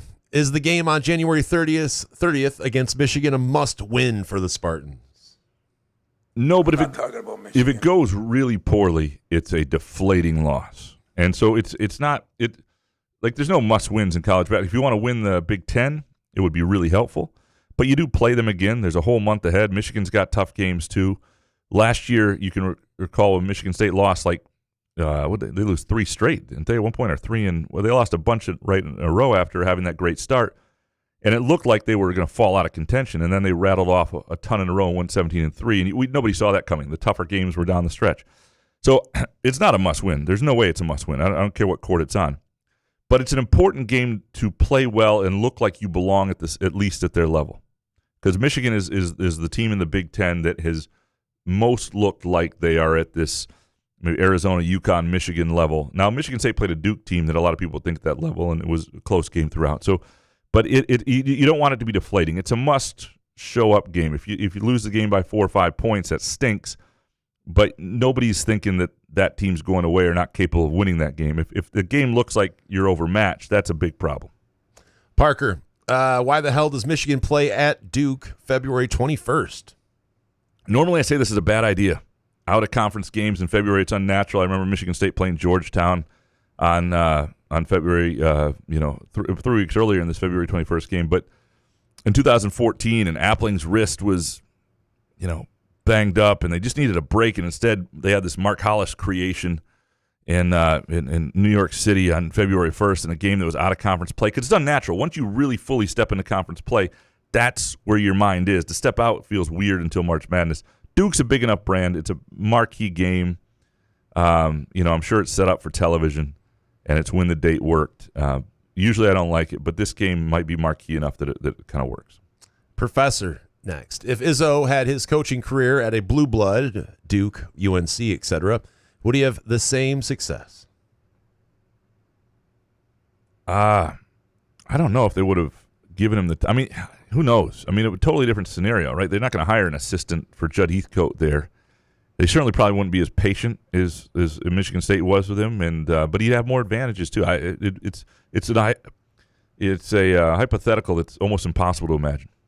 Professor, if Nebraska won the national title in hoops, how does it compare to Indiana's football title? Do you think it's more incredible, or is it a bigger story or less? If Nebraska ran the table and won the Natty. Well, if they ran the table and went undefeated, right? Yeah. Well, that's what you kind of have to do to compare the two, I would think. If they run the title, if they're the first team since Indiana basketball 50 years ago to win it, and to do undefeated in hoops, which is harder than undefeated in football, that's a bigger story. If they win it, period, it's probably on the same footing. Because you don't even have a new coach. Fred Hoiberg's almost been fired several times at Nebraska, and it's not like they've got some massive NIL budget beyond anybody else. He's just got a really nice team, and he's got some guys that fit, and got a center who's been there about 12 years, which helps. But I don't. But Indiana, the way they did it, and they ran through teams, pretty amazing. And football is bigger than hoops. Nebraska basketball winning, if they went undefeated, it would trump it. But not going anything less than undefeated would probably still be slightly below. TC Brunzi next. How would you rank these iconic moments in sports? The 26 Hoosier football champions. 1980 Miracle on Ice, 1990 Douglas knocks out Tyson, and 1974 Hank Aaron breaks the home run record.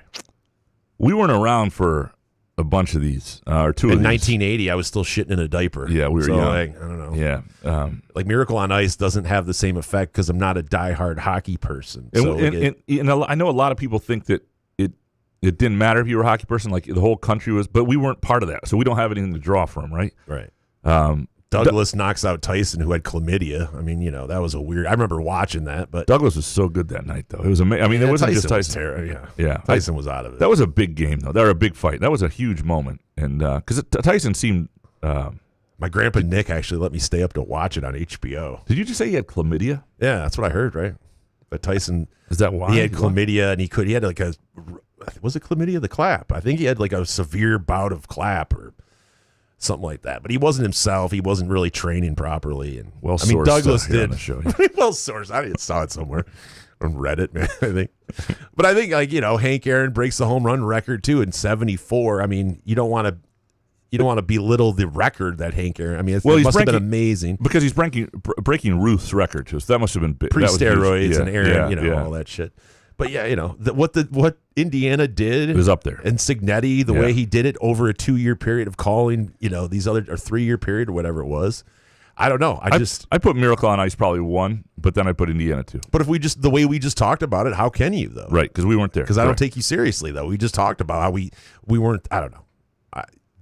You don't want to diminish some of these accomplishments, but it's just more of if you saw it or it's a part of your life. TC Brunzi, rank the announcers you miss the most.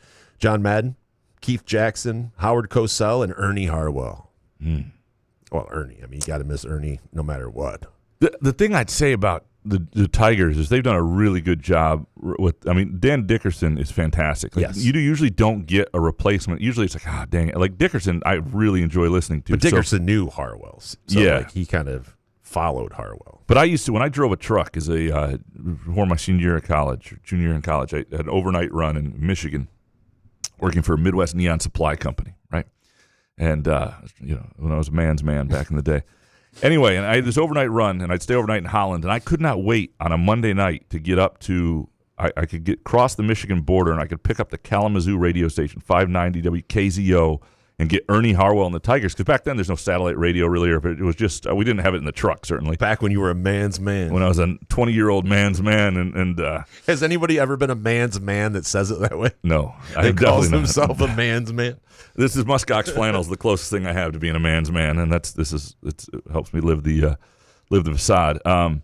I loved Keith Jackson to me. Like both Keith Jackson and John Madden, I think, are like peak our football childhood. And those guys made football games bigger than what they were. Like Al Michaels, old school. I know Al takes shit now, but man, Al Michaels could do that. Keith Jackson could do that. By the way, have you seen the John Madden, like the preview for the movie that's coming out? No, I haven't. With Nick Cage playing John Madden? Oh, I did see something on that. Yeah. I'm scared this could be bad, horrible. I don't know. Admiral Pippin next. Where do you see the MSU women's basketball team finishing in the Big Ten? What is their floor and ceiling in the NCAA tournament? It's a good question because they don't really have. I mean, Grace Van Sluten is might have a shot to be in the WNBA, but like they don't have like a WNBA star on their team, and a lot of teams don't. I mean, it's also a hard league to get into because there just aren't that many teams. But if you look at them right now, and I use this herhoopstats.com site, which is sort of like a Ken Palm with a lot of stuff I really like. They're ranked 12th right now in sort of their metric and where they're seen. And above them in the Big Ten, this is how tough the Big Ten is. Michigan is 7, and UCLA is 2. But Maryland's right behind them at 13. Iowa, they just lost to on the road in a close game's 14. The schedule coming up is brutal, but it's also a lot at home. I mean, Michigan, they do have twice, but Michigan at home, they've got UCLA, they got Maryland. It's a great schedule at Breslin. So we'll find out a little bit. I tend to think just watching their last couple of games up close where they've beaten a USC team that's, around what are they in this? They're 19 and beating a Nebraska team that is like 25 in real narrow finishes where they pulled away, and they're better than those teams, but not much.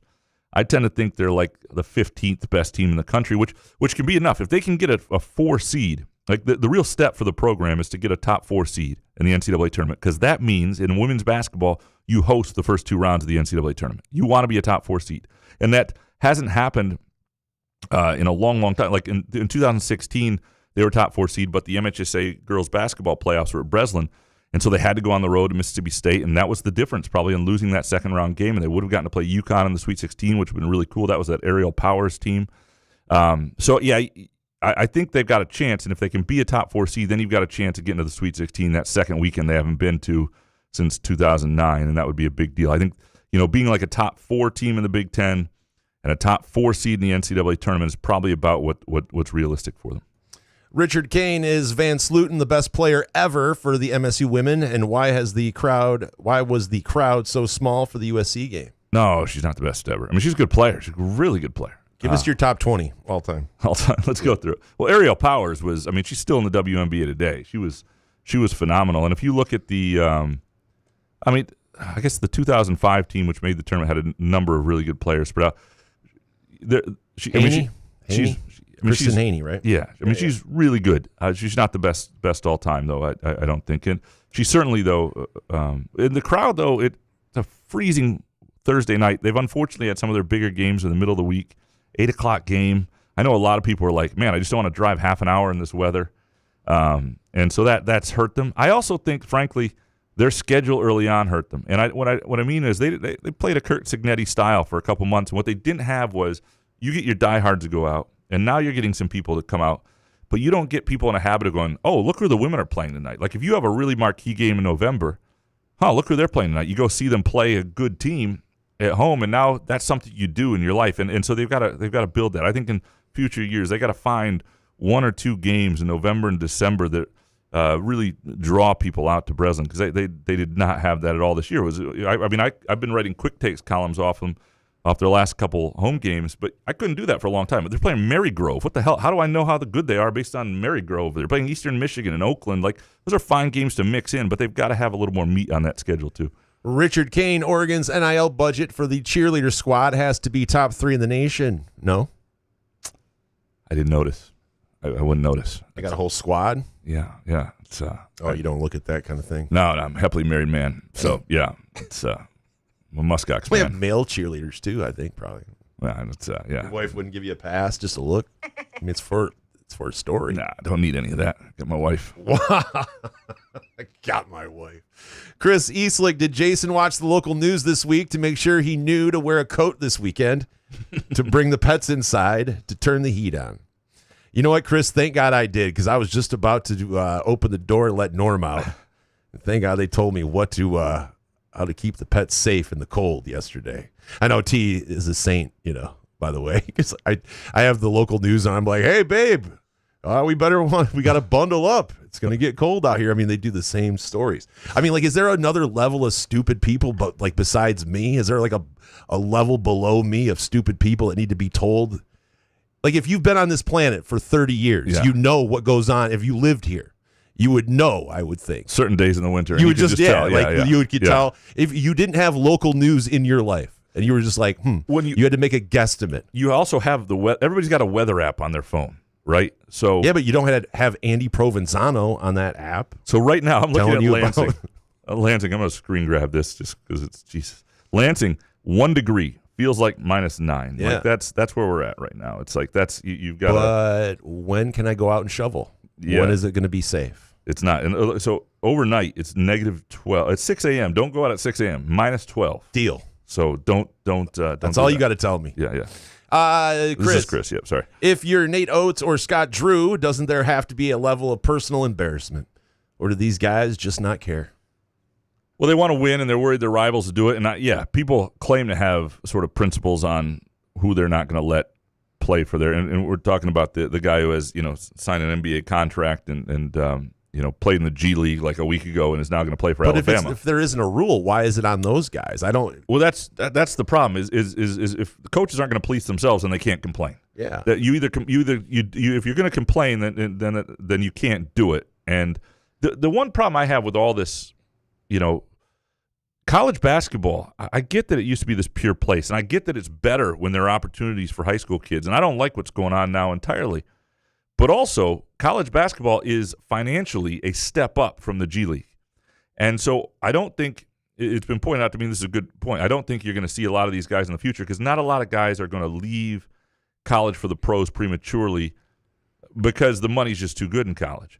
But there's more money to be made in college than there is in the G League right now. So this is the college basketball is another professional league that's a step up from the G League financially. So why couldn't that be the next step for these guys? That would be my only question.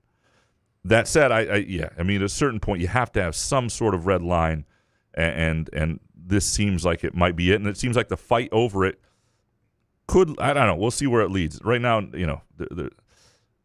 I do think there's been enough of this between the quarterbacks trying to get out of NIL deals to go to other places, and what Miami football is doing right now, and sort of shamelessly, and what you have going on at Alabama, and like I've liked Nate Oates for a long. He and I have texted back to his Buffalo days once in a while. Yeah, name drop.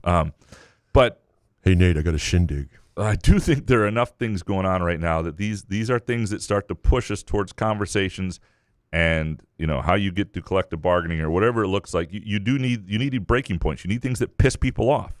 That's the way you get places, and so in some ways that's good. Scott, what are your thoughts on Mark Pope's idea to not count games played by ineligible players toward your team's NCAA tournament resume? You're going to lose in court anyway, so need a creative solution around the TRO that lawyers are using. Might slow the madness. Yeah, I mean, if you look at from what I've read of the ruling, like they're not allowed to punish Alabama or the player. Now, this is the guy who made this ruling. The judge is an Alabama donor, right? So these judges this is not exactly real I mean, it's just unbelievable that they get to be the end-all, be-all in this country. I mean, look, we saw this. That would be great to rule on something like that, and you were a fan. I saw this with Judge Elson in the MHSA years ago. I mean, when people sometimes you get these guys who are either a fan or they don't understand sports at all, and I get people say, well, they're just looking at the law. What Judge Elson did with the MHSA, for people who don't know, like 20 years ago, people were complaining because in Michigan, girls basketball was in the fall and girls volleyball was in the winter, and everywhere else pretty much it's reversed. And the problem is that stopped like girls volleyball players from being able to play in the club season here because they played for their high school season, which is where the recruiting is. And a couple mothers whose kids weren't that good basically said, our kids aren't getting recruited. So they sued the MHSA. And if the MHSA had and this was done by them, they should have just agreed to flip those two sports. But instead they didn't. They went all the way. And Judge Elson, he changed a bunch of sports. Most of it made no sense. And there was zero data. And in fact, I think participation's only declined. And we switched girls and boys tennis like it wasn't fair. You want to be in the fall if you're a tennis player because it's warm in the summer and the season's warm. Sucks playing in the spring, and I played in the spring. I don't understand why you'd flip. He made all these nonsensical decisions that made zero sense. The guy didn't understand what he was doing. Did not understand what he was doing. Some of these judges, I thought he was a fan. No, he's just a moron. And when it came to, he was good probably in a lot of other ways, but when it came to high school sports, and he was ruling on something that he was not equipped and did not have expertise in and made a lot of mistakes. And anyway, that's R.I.P. to that guy because he's no longer alive. But, it's still just shit on the dead. Sorry. It's a story. You don't remember Ellison versus the MHSAA? Come on, it's studied at Cooley Law School down the street. May not be a story worth telling, but it's presented nonetheless by Midtown Brewing Company in downtown Lansing. A great place for a date night this weekend, for a work lunch, for a beer. They have live music many Saturday nights. You can check out their schedule on Facebook if you look up Midtown Brewing Company. Thomas, would basketball ever move to more traditional conference alignment without football? The West Coast schools just don't have compelling hoops environments or play styles. I would love to. If you do get a football super conference, I would think basketball probably goes with it, but I would love to see something different. I would love to fast forward 10 years and see what it looks like because I don't know that this makes sense. Can we stay the same age? You and I get to fast forward? Yeah. You and I get to do it. In fact, we go backwards. 57. We get to do our 30s again. We do our 30s. I don't know if I want to do that either. You don't want that? Okay. 40 was the sweet spot, I think. Thomas, looks like football's a northern sport now. Which Big Ten team is set up best to make a run at the title next year? I don't know because I don't know who in the – I mean, obviously, you got to think Ohio State. You get, Dante Moore coming back at Oregon. They're not going to be bad. He wouldn't be doing that. They're going to have money and resources, and they're going to be really good. I'd be curious to see what Michigan looks like and what Penn State looks like, but and what Indiana looks like. And trying to they're losing a bunch of these guys who've been a part of this run as well. So it's impossible. I mean, it's hard to know what Michigan State's going to be year to year. To think about other teams and what they're going to be in January of the year before, it's very difficult to know. But you have to think the teams that have sort of figured this out and been good are going to be good again. Ken Chu next. How is the University of Michigan not involved in this college basketball gambling scandal? I mean, if you're looking for cheaters to help you fix games, isn't that your first stop? Eastern Michigan and Ypsilanti just down the road naturally is involved, but not the University of Michigan. Yeah, well, I mean, first of all, you got to be dumb to gamble all the time. One of the great things about legalized sports betting, about being able to go to Firekeepers, not just and have Firekeepers have an on-site casino and have the Firekeepers iCasino and Sportsbook Are app. you turning this into a live read? Absolutely. Because, let me tell you this, one of the best things is it's regulated, right? Yeah. It was some of this stuff. The fact that people even try to get away with it. If you're going to try and get away with it now, it still should be with underground bookies. This stuff is so much more. But the numbers protected. they were talking about, where can you get down on those games, like Elon and some of the other games? I just don't understand how it's going to be flagged no matter where you bet that. Yeah, it's going to have to be offshore. Yeah, but no stuff. offshore is going to even take. I mean, there's going to be some sort of, if you're pushing money that large, though, it's going to, anyone you bet with, even a bookie, it's going to be like, wait, why are they betting on Elon? Everybody on the planet. Some of these numbers just like I need more like information on. I just don't believe it. Yeah. Clint One Ball Baney. How many Michigan college teams make the Final Four? See, that's where people's heads would explode. If Michigan and Michigan State were both in the Final Four and played each other, that would be. Oh God! I don't think people could take it. And Izzo brought his mom, and Dusty May. Kur Teng's playing for Michigan by then. Oh, Jesus. The whole thing. Yeah. Wow. Impossible to know, but I think there's a decent shot one of them surely makes it, because I think you have two teams that legitimately are good enough to get there, and one of them that's maybe just pound for pound right now looks like one of the top couple teams in the country. Next one from One Ball. Will the Big Ten make it 4 straight years in football? Possible. It is interesting. The depth is gone in the SEC, and that's what's changed. You're never going to have the LSU teams you had before, the Bama teams you had. It doesn't mean they won't have great high-end talent with the starters, but the depth is gone. That gave them some advantages, and it seems like the money is at least, the thing that NIL has done is it has created, and the rev share and all that, is it has spread out the talent more, and guys you cannot stockpile talent at Georgia anymore. And is that the most impressive thing Signetti did was shut up Paul Feinbaum? That apology from Feinbaum. I mean, was that pretty was good, I would put that up there if I'm Signetti. I think Feinbaum had to do that. Feinbaum had lost all credibility. It was just like you have to.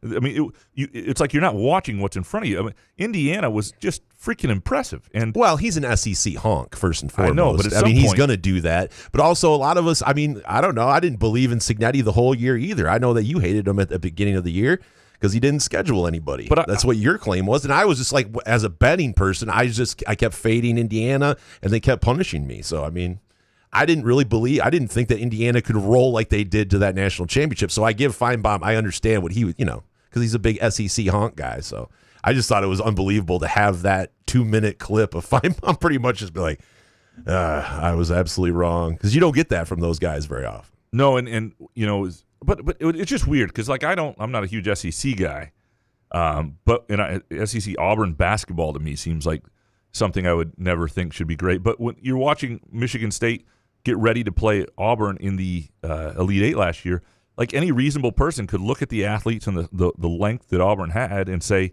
that's and how much money Bruce Pearl was spending. Yeah, that's going to be tough. Before you could really legally do it. You're not just pounding your chest like, what, the Big Ten? We're better. We're just, I don't know. You fix that. That's bushes. Absolutely not. Yeah. One Ball. Why are people accusing Indiana of cheating? They recruited experienced players and paid them handsomely to do so. But they'll never win another national championship in football. I'm not betting against Signetti. I'm curious to see when I should check on the Firekeepers iCasino and Sportsbook app, see if they have odds for next year's national championship yet, because that I would not bet against. You need good value to make that bet, but some books put odds up. Yeah, I'm not betting against Signetti. Billy Corden next. What's the over-under on Pat Fitzgerald pulling an Indiana miracle next year and beyond? Graham was rocking the Muskox flannel in Eugene, and Jay Batt walking around and meeting fans in Eugene was pretty cool. Eugene was another great place for Muskox flannel. It's just like 45 to 50 degrees, no coat, Muskox flannel. Go muskox.com, Peacock for $15 off your flannel purchase. Over-under on Fitzgerald pulling the Indiana miracle. I mean, there's almost no way. It's just not. It's not going to happen. Like when you say no way, is that like 100 to 1? Well, I mean, 1,000 to 1. Can you lie? Let's just lie. 30 to 1. 30 to 1 chance of it happening. I would not. You would have to put what? I mean, Michigan State to win a national title has got to be 500 to 1. Oh yeah, at least easily. Yeah. It's depressing. That's why I was wondering if you could lie. We don't have to be honest here. Pat Fitz didn't know next. Do D1 football players actually do school? What is with Carson Beck saying he graduated 2 years ago? And when is the last time you've heard of a player being academically ineligible? Yeah, it doesn't happen anymore, does it? It does not happen. Online classes, baby. Yeah, it does not happen, which is really interesting. That actually would be a good investigation. Turns out a lot of these guys aren't actually in class. It's just other people. And do you care? Do you really care? Like the Carson Beck thing. I heard that, and I was like, yeah, it makes sense. Like, well, it's he's sort been of in college for 9 years. But it's sort of a waste in some degree. Like you look at a guy like Darius Snow, or you look at a lot of people get master's degrees because it's all paid for. You're at school anyway. Yeah. And you're going to be there for that year or whatever. Like, I don't, if he's only just. But you get that master's degree to do what? To make money? Well, but and when you already have money like Carson Beck, I mean, like what? Yeah, if maybe you're not into school like me. You're not good at it. You're good at football. Prediction: Carson Beck is bankrupt by 28. I could see that. Yeah. Kurt Wisniewski, the Tigers and Tarek Skubal situation is nonsense. Why will and won't the Harris trade him?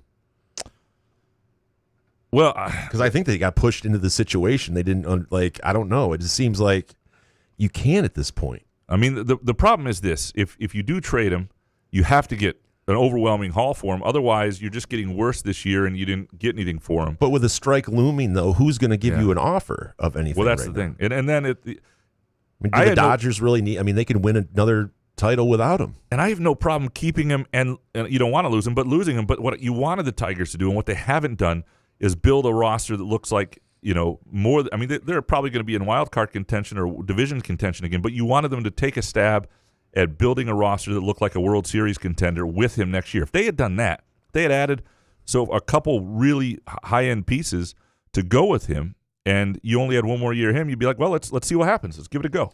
But you know why they're bringing Skubal back? Because they know they will sell out on a Tuesday. Yeah, when Skubal's pitching. Well, hey, we talked about boycotting. That's how you could get into the Tigers' pockets. When Skubal starts, you don't show up. The place doesn't sell out. If you're there and you're being all happy-clappy, you're not helping. It's so hard, though, because to watch a back-to-back Cy Young guy, you want to go watch the guy. But Nick Manning of Southern Maine. What are the 3 most notable Drew Petzing moments from his tenure with the Cardinals? I'm feeling like it's time to question Dan Campbell's decision-making.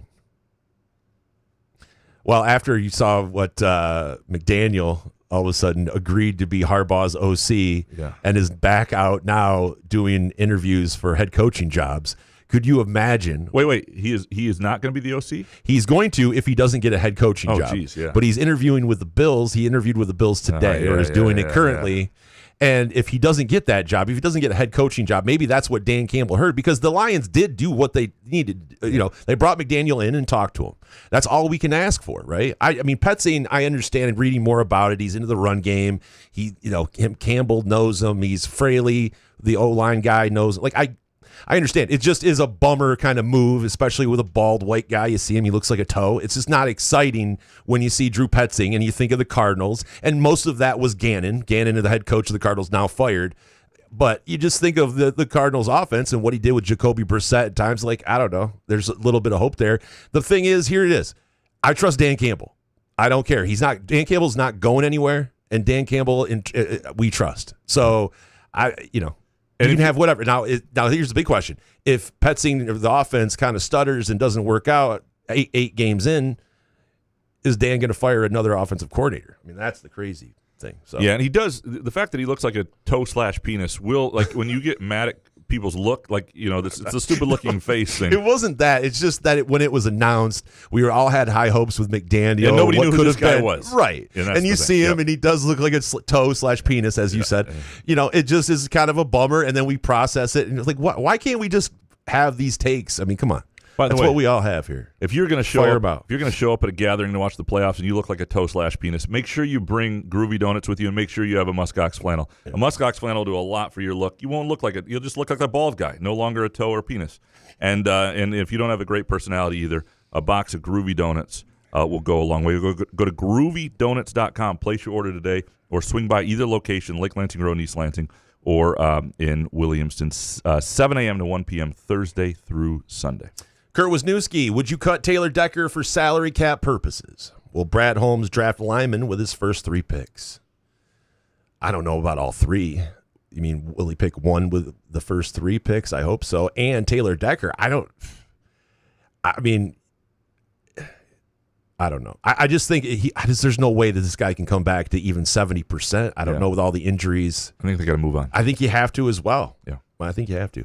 Bartholomew, is MSU taking a Brad Holmes we're good approach at edge, or is there a schematic change coming based on the number of linebackers we picked up? Need some Graham spin zone for this one because this room does not spark optimism right now. Yeah, they don't seem to have the edge guy. They don't. But edge guys are the hardest to get, and they cost the most. But still, that's the thing you're looking at. And you're right. Maybe somewhere, I mean, one of the great pass rushers they've had was a guy like Denikos Allen, right? He was a linebacker coming off the, so I'm curious to see what they do. I'm curious to see what it looks like. I'm guessing the defense will – I think the defense will be improved just because the emphasis, the turnover, that I would be surprised if it's not. And, Fitzgerald, the defense guy, you bring in Bulla, it's a third year for some of these guys, under one coordinator. But it's fair. Like, they do not have a lot of guys you look at and go, boy, that's a one-on-one difference maker. And I don't know. That's not the optimism spin zone you're looking for, but I don't know that it's there either. Ben Chulik, the Lions' offensive line is the key to returning to the Super Bowl contender. There needs to be a big upgrade at center. Has anyone received 100% confirmation that Ragnow is not going to try to play in 2026? Yeah, but we heard it with Dan Campbell's presser. We heard it with Brad Holmes. They're turning the page with Ragnow. Like, it's pretty much, it was the most cut and dry answer, I think, out of both pressers of Ragnow is just gone in the future, and Tate Ratledge, hopefully he can. I know that, he started last year trying to play center and didn't go very well, but I mean, come on, he's a rookie, and maybe everything he learned this year, he can take it. I don't know. But yes, there has to be some sort of upgrade at center. Yeah. Max Spade, I love how the Pistons are on top of the East right now, but I have trauma from watching the Tigers blow it in the second half of their season. What are one or two reasons that the Pistons won't have a second half swoon? Well, if they stay healthy, I mean, I think they're hungry, and they've got great rim protection. They've got two big guys that work well off each other, and one of them's always on the court. And they're a team that Cade has to stay healthy, and because a lot is on him. But they just defensively they care. They care about winning in the regular season. So I think the concerns about the Pistons are not regular season based. It's what does it look like in a 7-game series when teams have a chance to adjust and just focus on you. Are they really better than all the other teams in the East? I think they match up well to the Knicks. I think they won't be favored against the Knicks, but I don't think they fear the Knicks. The question is like Cavs and Magic and Philly and these those sort of teams. You don't think the Pistons would be favored against the Knicks? I don't right now. No. Really? Well, the Knicks are right struggling. now. Right now they would. Right now, I don't know that they will be by the end of the year. Yeah, even if they're the 1 seed. Kevin from Rochester Hills. Who will Izzo take out of the G League portal? Jaden Akins. Yeah, that would be smart. Yeah, that'd be good. No, get Jaden. I mean, Jaden would make a big difference on this year. Look, the way he's playing and it fit the little extra ball handling, a 2-guard, a guy can defend. Jaden Akins. It's funny. The 3 guys they lost last year, they had any one of those 3, it would really help. Kevin from Rochester Hills. Is there anything good about winter? A muskox flannel. I'm telling you right now. The couch can hide his tits. Yeah, That's pretty much why he gets excited. Yeah, but I do that in the summer with a muskox flannel too. Right, but I mean, it gives you more reason to. Like in summer, it's like everybody's like, dude, why is that guy wearing a flannel? Yeah. Go muskox.com. That is the best thing about winter. But you know what else is great about winter? Is nothing. Well, no, it's life pauses a little bit. Like the whole idea of, and you got to, like, if you don't have your shit together, you got some time to get it together before, like, you got to be in shape or other things. Like people, it's that sort of stuff. Yeah. Oh, some dude. Or you could be in shape when it's nice out all the time. You can go out and do stuff. That's true. Some dude, does Dawn Williams shovel her own snow? I would guess so. I would think that's so chill. I have no idea. I drove by and saw her shoveling. I thought it was so chill. There's no way in hell. No way. That is one thing if you're rich, like, right? It's one thing to cut the grass. Who the fuck wants to go out? Nah, yeah. It's one thing. It's very different. I can see cutting the grass. You like that stuff. You get one of those 0 turns that are like $10,000. But dude, actually, I guess if you love the snow though, you can get one of those giant. Why would I think of her like having an actual shovel like the one we have? Like, it's $20. Like, I think that they would have one of those snow blowers with one of the things the guards over it. All right, I don't know. Some dude, who will have more regular season wins next year, the Bears or the Lions? Give me the Lions in their 4th place schedule against the Bears in their 1st place schedule. It's like 3 games where the Oh no, give me the Bears. Oh, what the fuck, Jay Riemenschneider? What is that? Some dude, couch. I'm going to the game at the barn in February. I have dark facial hair and brown eyes. In Mexico, I once had a waiter that wouldn't stop addressing me in Spanish, even though I had no idea what the hell he was saying. With ice in the streets, will you wear a muskox that makes your eyes pop and be my Aryan protector? What the fuck? Or do I just say that I'm a member of the Izzone, or should I bring my passport? Yeah, if you hang with the Izzone, you'll be fine because it's Aryan protector. Wow. Yeah. But wear a muskox. So I'm not going to make. I'm not going to do a live read with ice and muskox because it could go really poor for us. Yeah.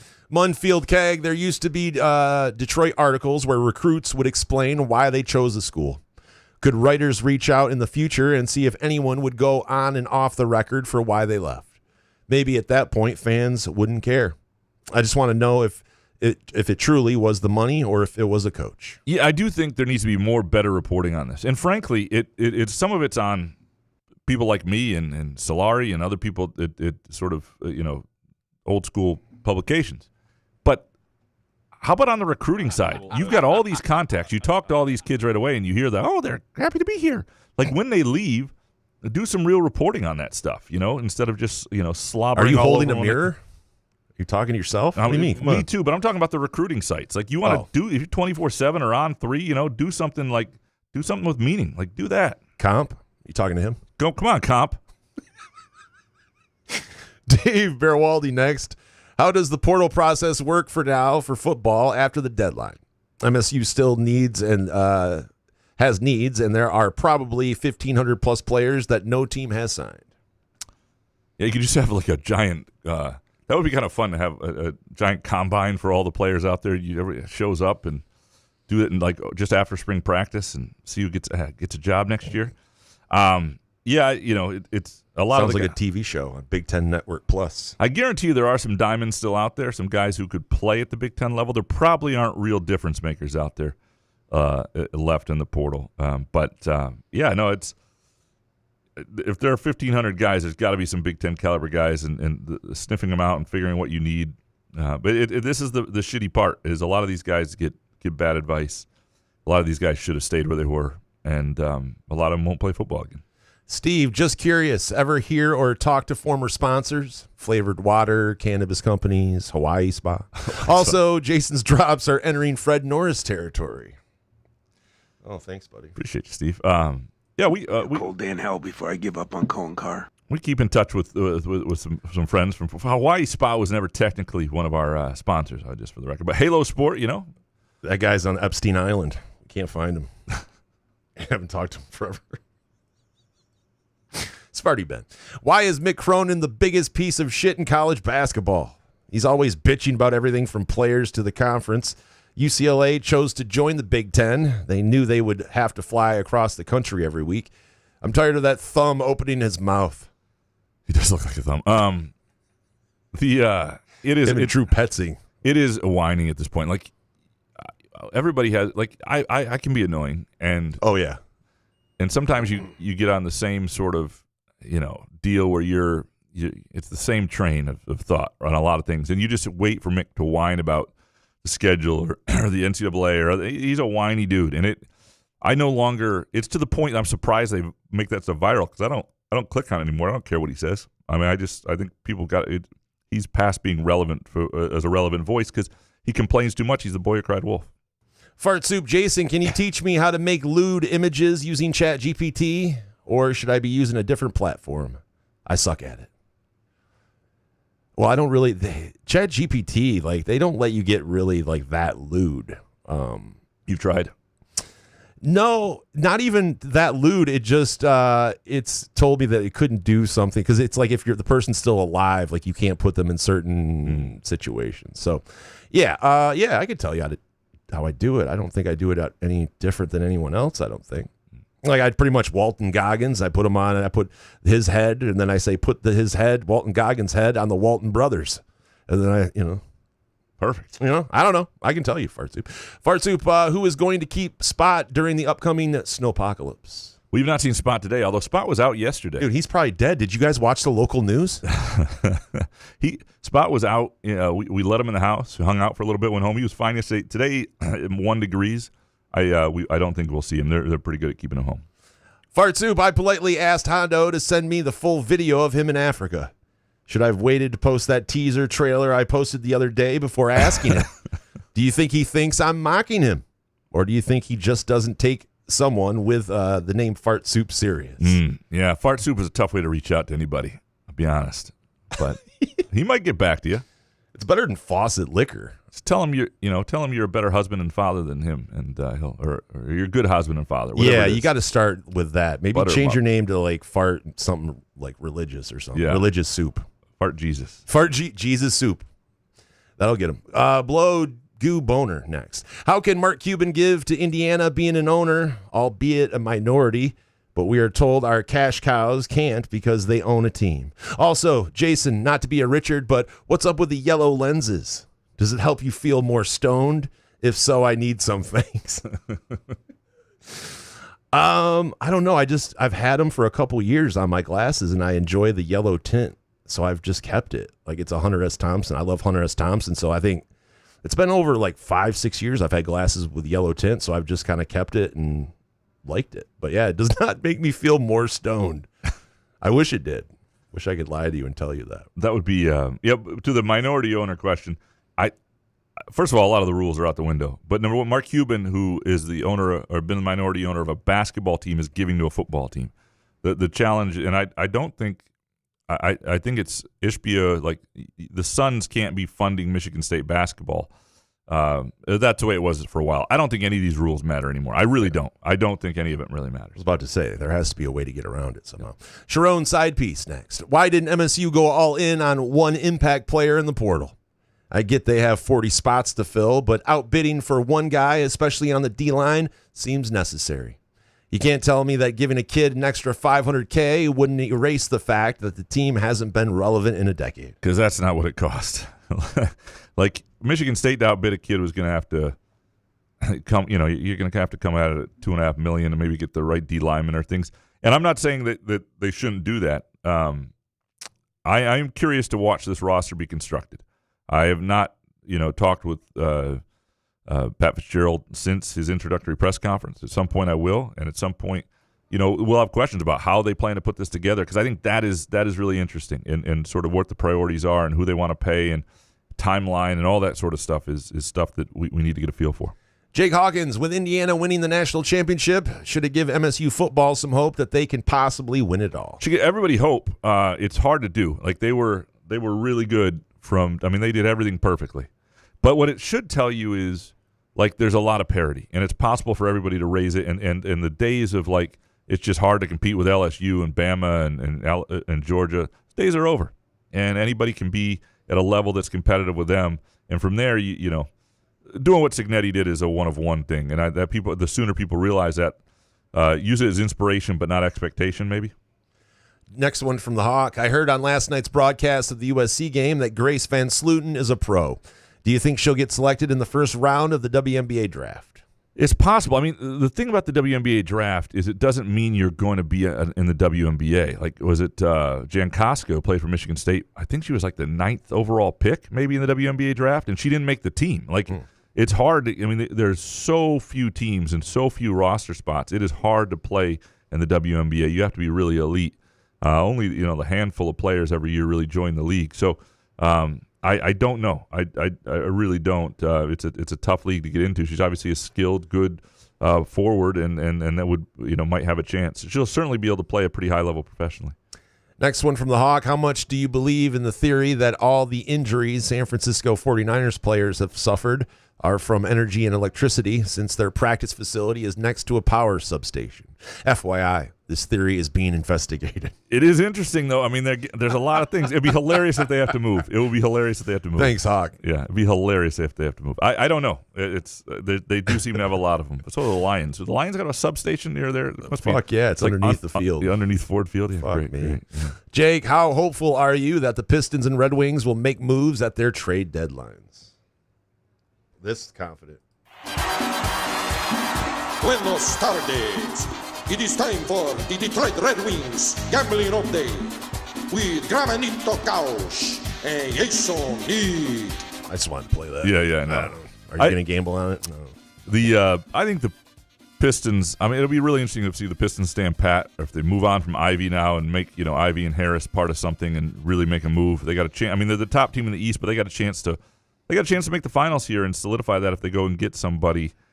What that looks like and who they add and what they're willing to give up. How is it one team I want to stand pat is the Pistons? Yeah. Fucking Tigers, Lions. I know. I want them to make a move because I enjoy watching this Pistons team. I do too. Hans Jurgen. According to Rivals, MSU's 2026 team portal ranking is 55. Are we screwed? I don't know. First of all, I don't put a ton of stock in the rankings of portal rankings and a lot of that stuff. But that doesn't mean you're not screwed. It doesn't mean that they're good enough.